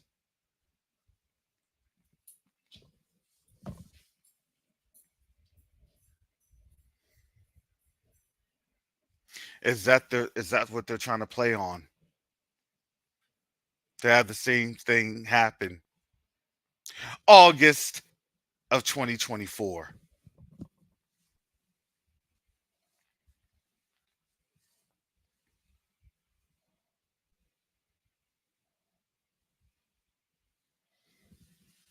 Because I'm going to tell you, if you see that at the Ben Gurion Airport or any other civilian or military airports, and they're having to do a mass flyout evacuation to take folks over into Greece or Italy or Denmark or other places in Europe,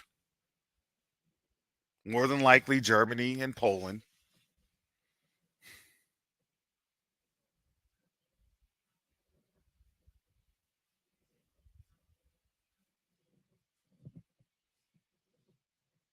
that will be a mass casualty event. And with that mass casualty event, I'm telling you,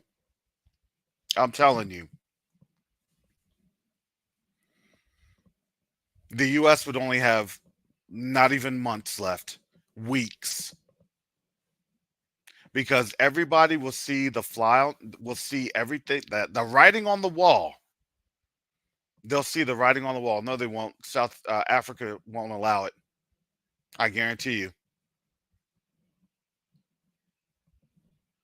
They'll probably threaten to shoot some planes down in Africa. I guarantee you. They'll set up a no-fly zone, starting with Egypt and Sudan. They will not be able to cross the Red Sea, and they won't be able to cross the Mediterranean.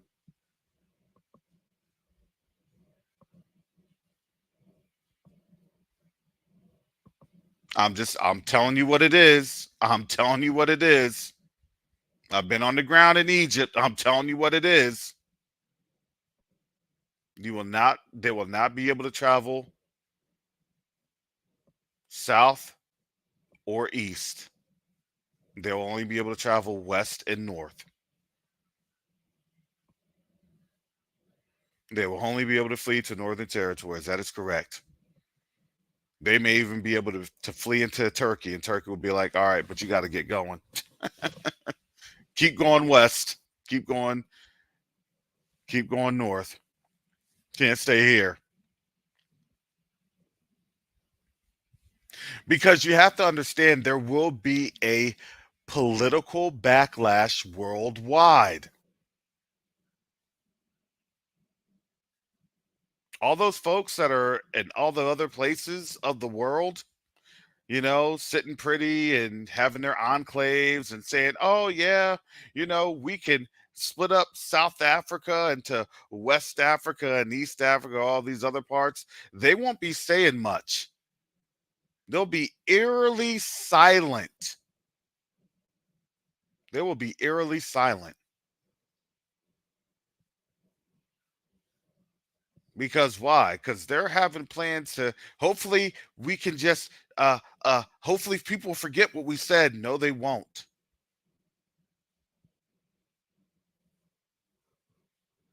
Those people will be kindly escorted back to the airport.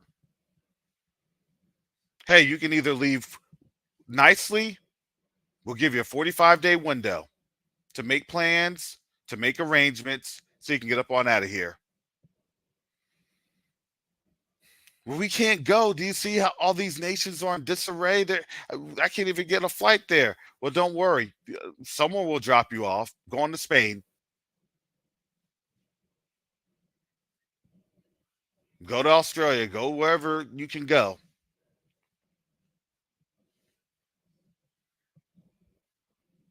I don't think people can truly understand how horrible it will be for them, how absolutely devastating this is.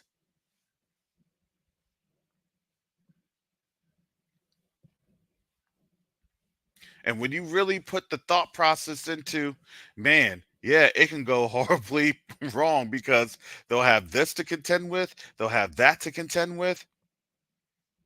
They'll have their own nation saying, we can't send you here. We have to fly you to Greenland or something. Can't live over there. Well, I'm sorry, you can't live over here. You can go to America. Why would I want to do that? That's people are trying to leave. That's all we can tell you.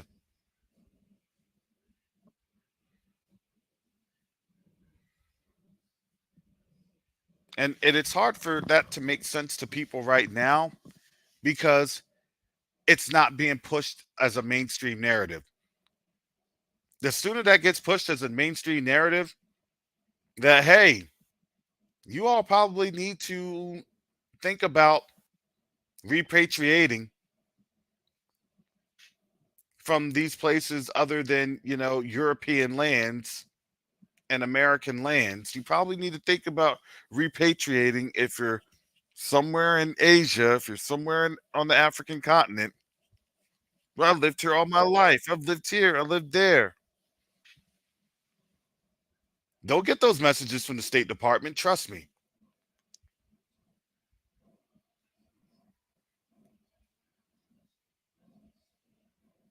I believe that those messages will come from these European nations, and they'll say, hey, we have critical or, some sort of intel that suspects that when this place goes down, we can't guarantee safety.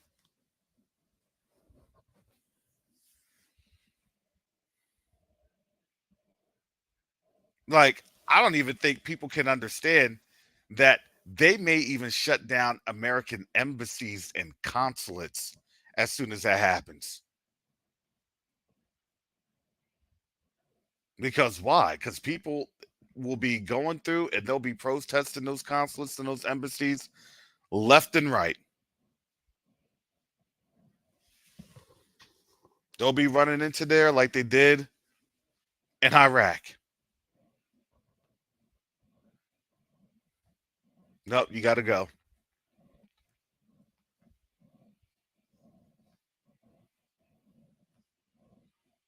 Get to the airport. We're only going to give you 3 days.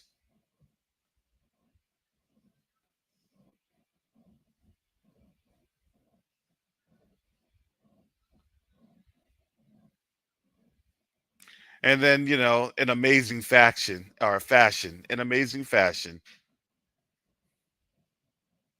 just like what they did in Iraq, in that embassy, and in Libya, they'll burn everything down. And you know why they have to burn everything down, right? Because of all the diplomatic cables and things of that nature. They don't want to have their secrets found out.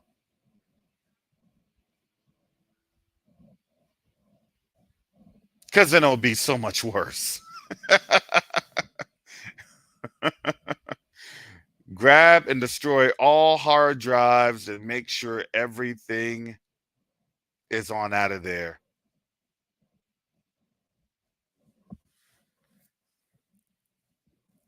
Yeah, this is a demoralizing effort that really Israel had done to the Europeans, the state of Israel. They put them in a real bad quandary. And now you have to understand that demoralization effort that translates. That translates in the anger, in the hurt, in the pain, and the frustration.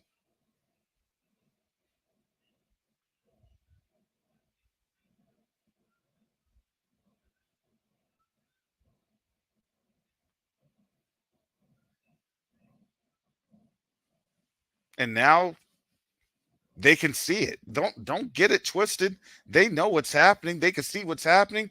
But for them to even speak this unspoken rule of when it happens, how can I respond? And they can't. They're just going to start fighting each other.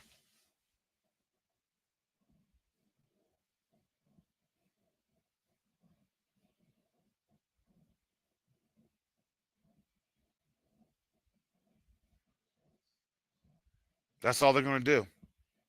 And they know it.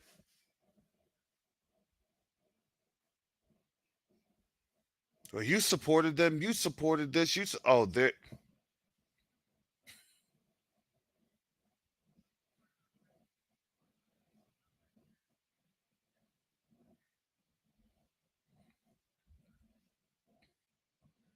See, they don't want to tell you how much of a slippery slope that they're on. They're not going to tell you that.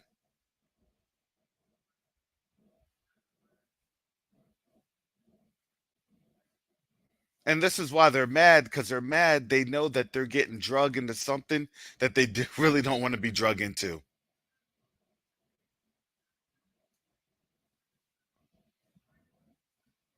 You're witnessing literally the end of a kingdom in front of our eyes. And that kingdom spans the global West. It's the end of the Western authority, the Western nations, in front of their own eyes. It's a hard sell.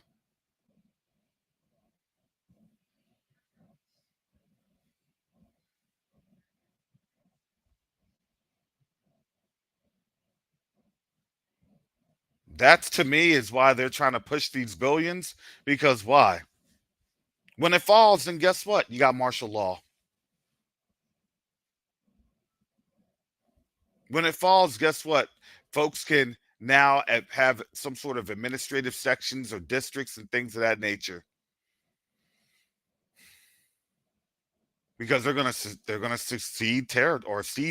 They're gonna cede pockets. You just saw that with what? With Xi.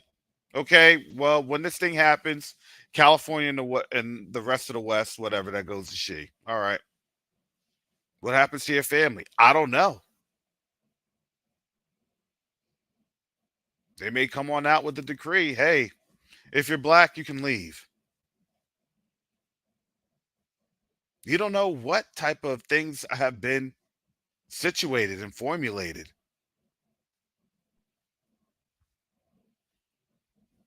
But here's the thing, why not?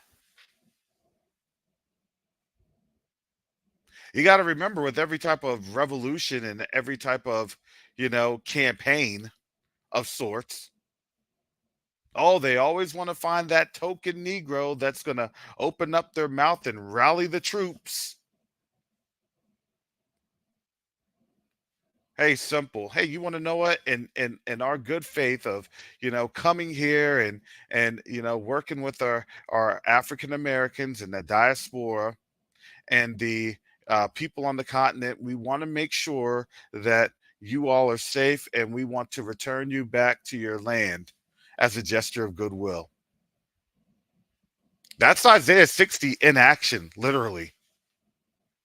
We just didn't really understand how could that be framed. How can those pieces be put together? Yeah.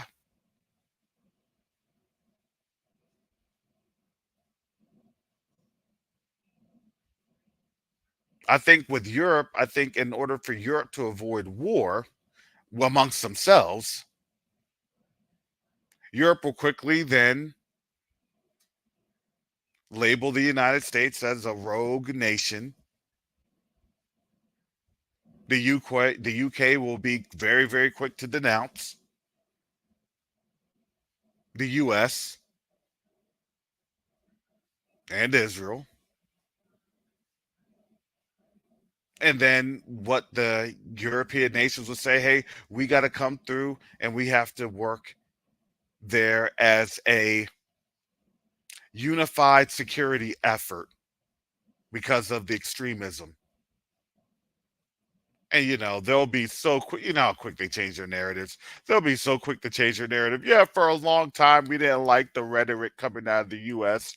With all of their right wing propaganda, and it's been a detriment to the world. And now we have this here because we have to set up free and fair elections as soon as possible, and in doing so, because they need resources from Africa. In doing so, we want to make right a generational wrong.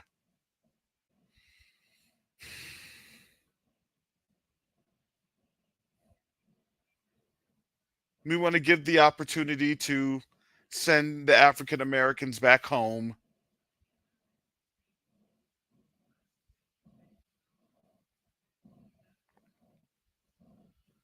Yes, they're planning to throw America under the bus. That's been the whole plan all along. That's been the plan B. Wasn't us, it was them. Exactly. Zoomer Doomer.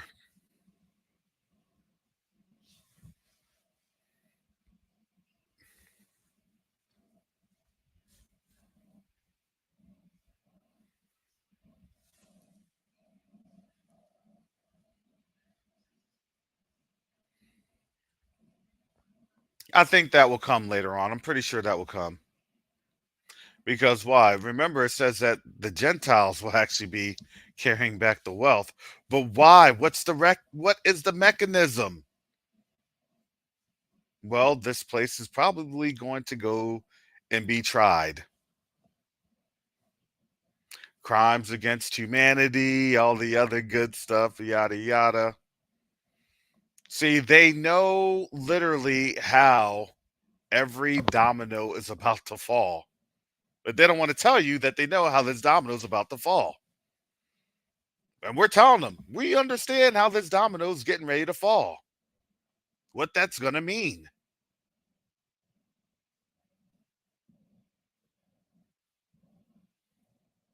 Because when you literally take over a nation or an empire, you have to strip the nation or an empire. Hey, let's give it back to them. We're going to get it back from them because why? They're going to need our expertise to do this, this, and this. And that's what they're going to think. But the joke is going to be on them when they realize that a lot of the engineers and all the folks that made this nation what it was, when we look at ourselves and gather to ourselves and understand, oh, you used to do this, you used to do that. Yeah, I used to do this. I was in this sector, that. And then we start to organize, it's over.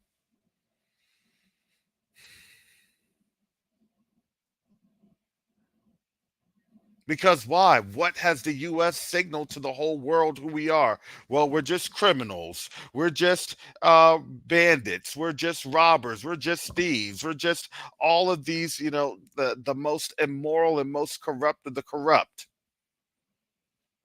And then when it's like, all right, you got us our stuff. Okay, I need to order this, this, and this. I need to buy this, this, and this. I'm gonna get this on out there. Hey, who can help me get these roads paved? Who can help me get these pipelines, put down? All right, yeah, we got this pumping station here, but we need to do about 20 or 30 more pumping stations. We got this gridded on out because we're gonna have a planned community here, a planned community there. We're gonna have manufacturing section here. We're gonna have our engineering section there. They would look at us and be like, how'd you get this city up and going in like less than 30 days? Simple. No interference.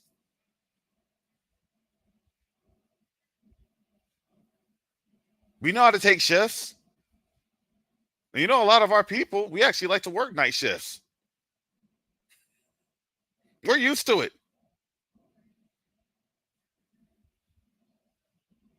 I've worked the night shift. I've worked on a night shift for 3 years. 3 years. And some days I'd have to work a double. You know how hard that was to work 16 hours? They would give you like a day, hey, thanks.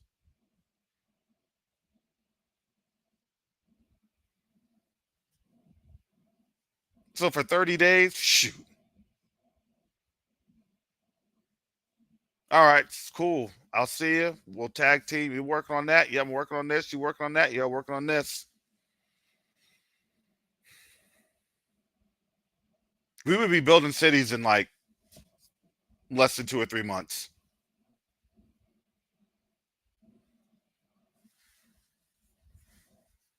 Now, we don't like the night shift, but we'll work it.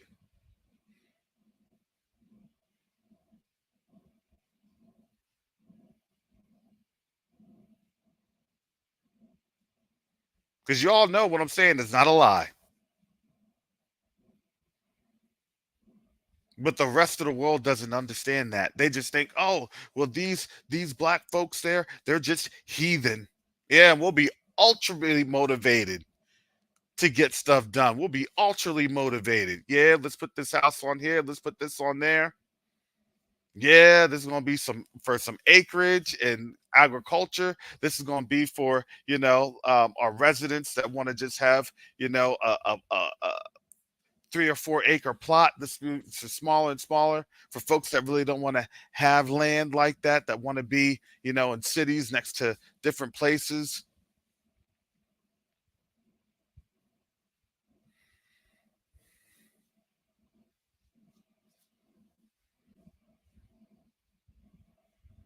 I think we would be so efficient. I think even our heads will start to spin.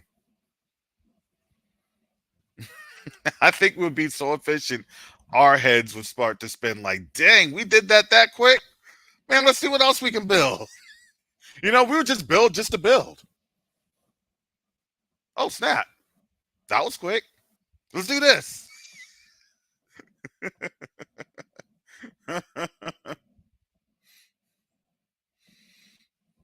Dang, this is all. Can we do this? How quick will it be to build up this nuclear power plant? How quick how can we build up this fission power plant? We do this, and then we have our redundant energy supplies, and then we have magnetism, and then we have look. Our people would be just wilding out,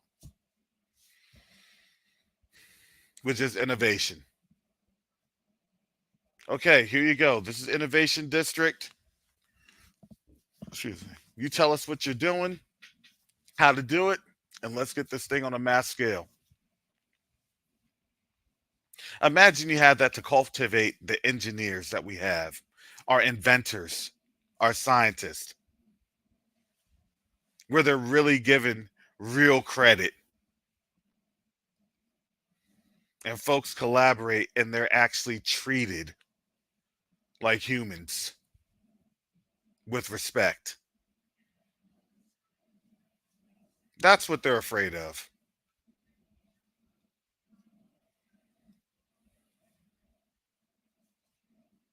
Building our own cars that work on water,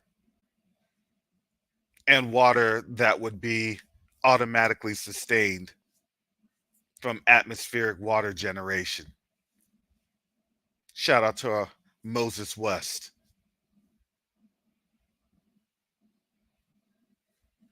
Imagining reseeding and replanting the Sahara Desert.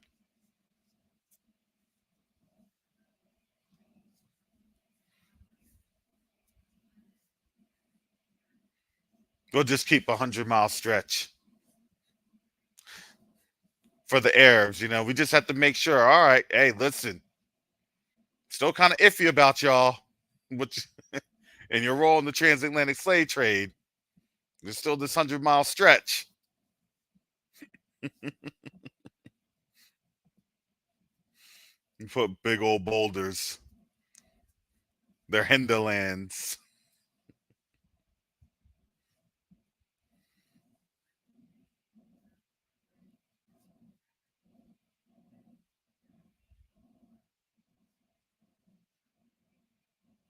Oh yeah, we could reseed the desert quickly. They know that we could. That desert could turn into literally a lush forest. Probably, they say, oh, it's going to take a couple 100 years. Yeah, right. That's what they always like to say.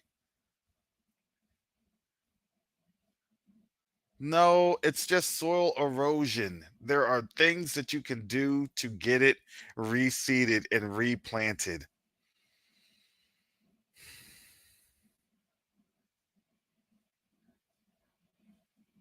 There are ways that can happen. It's just that they don't want to show you how it can happen.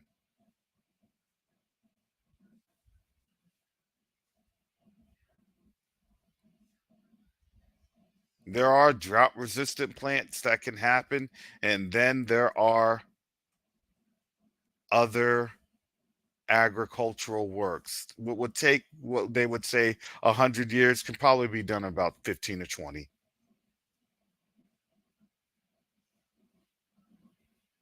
Because then, once we're able to do it, then we'll be like, all right, we could do this, we could do that.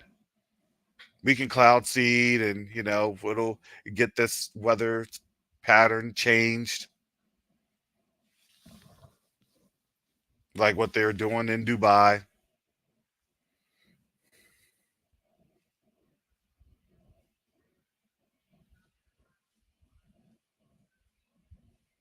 But the biggest thing about that is you can ask the Most High for weather, and guess what?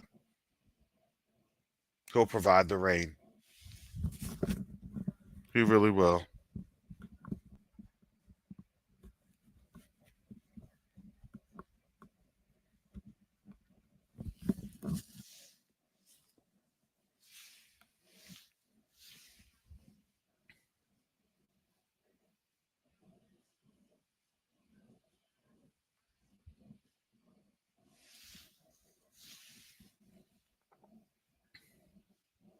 Yeah, so with that, family, I got to get up on out of here.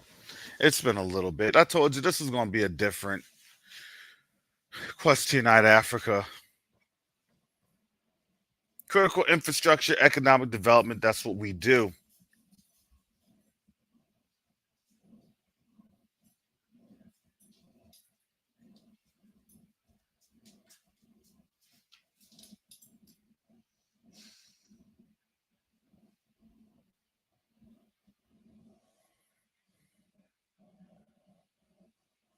So don't get discouraged, family. Don't be dismayed. There's going to be a lot of interesting things coming out today, specifically.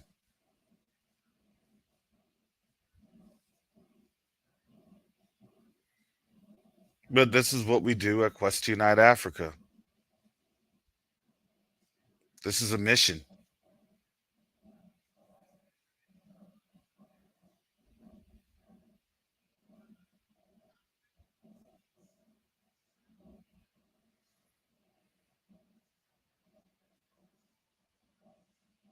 From agriculture to energy to sanitation recovery.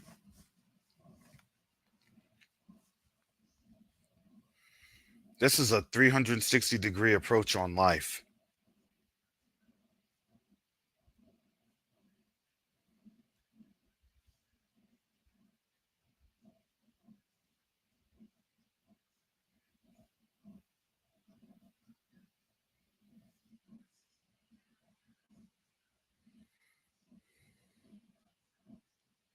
But with that said, family, continue to support the mission. I'm not going to go hard on the funding. It's just whatever the Most High puts it on your heart to give. That's all I could say. It is a time it just wears. Thank you for those that support and that continues to support the Question Night Africa mission. We're doing our best.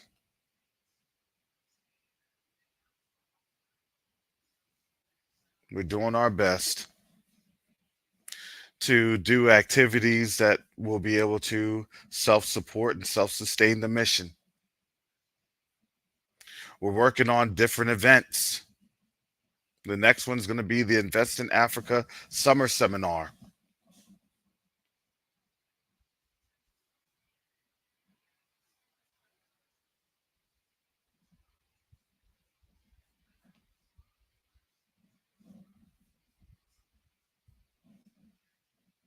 From there, we were talking about even hosting a gala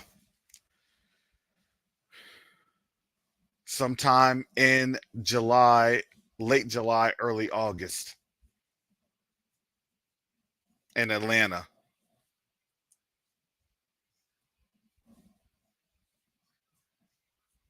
We're even working on other ventures, and I can't get into specifics. But we are trying our best. We want to continue to shape that on up. with the gala event. That would be a nice to do.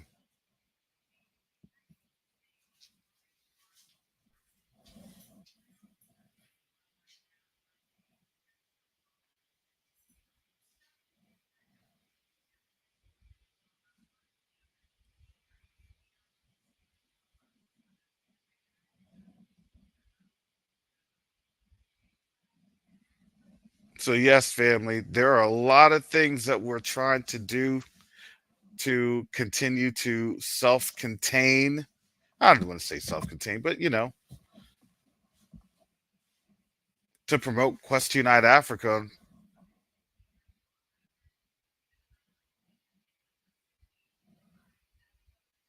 and have the events to do it.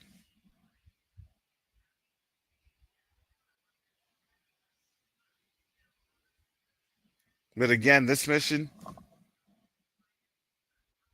it relies on us all day, every day. That's how it goes. And can you imagine what we've done in just a year? Can you imagine what we've done in just a year? And think about what's about to take place and transpire within the next couple of weeks. That's how awesome the Most High is. I don't care what you say, how you say it. That is how awesome he is. All he does is just open doors. Yes, would we like your help? Absolutely, we would love your help. But we also know this. The Most High is going to get everything taken care of, with or without anyone's help. That's how awesome our Father is.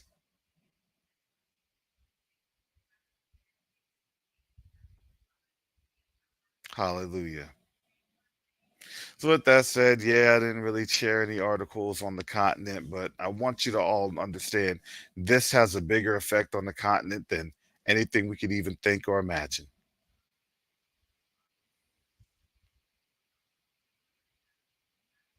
Hallelujah.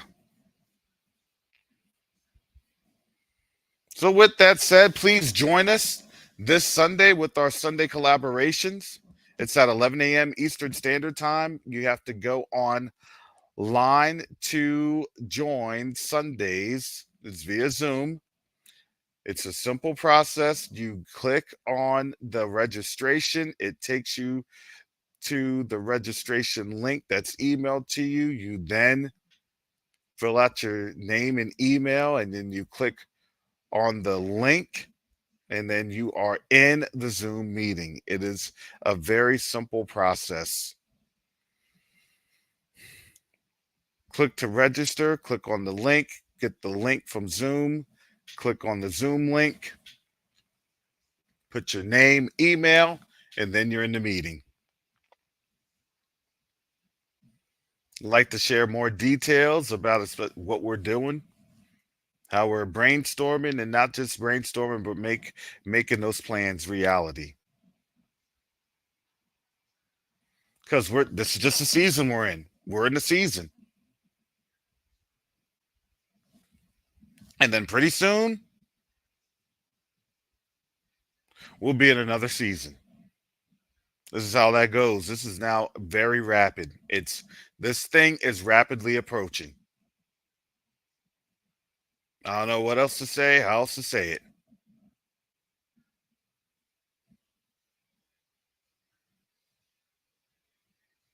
But I think the Most High, that as we're able to do, we're doing. By his grace, by his mercy, and by his power. That's it.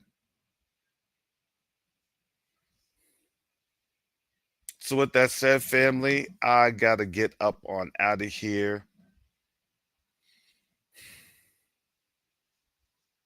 And with that, family, shalom, salama, siemi, shalom. Peace and blessings, Yasharel.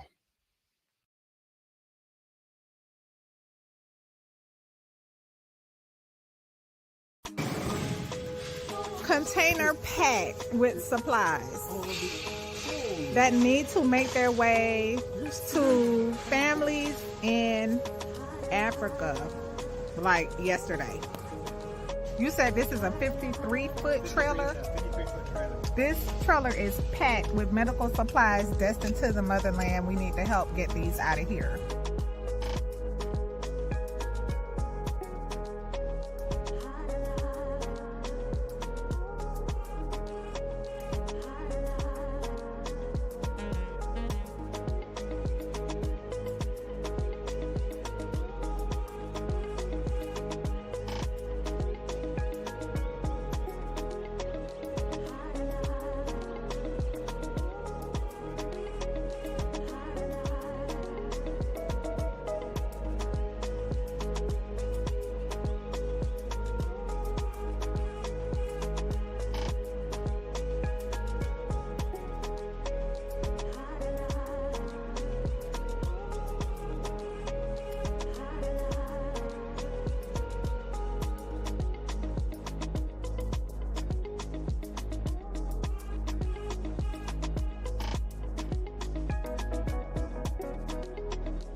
Are you tired of fighting with your wife or with your husband? Have you each retreated into your separate corners, not even trying to speak to each other anymore? Are your children witnessing a toxic marriage rather than a purposeful partnership? Hi, I am Shar, and I am an attorney mediator and experienced in helping families for the past 13 years navigate really challenging times. And I am here to help you. Husbands, hear your wives. Wives, hear your husbands. So together we can find the truth why your family is struggling and what it will take to get unstuck from cycles of misunderstanding and patterns of frustration.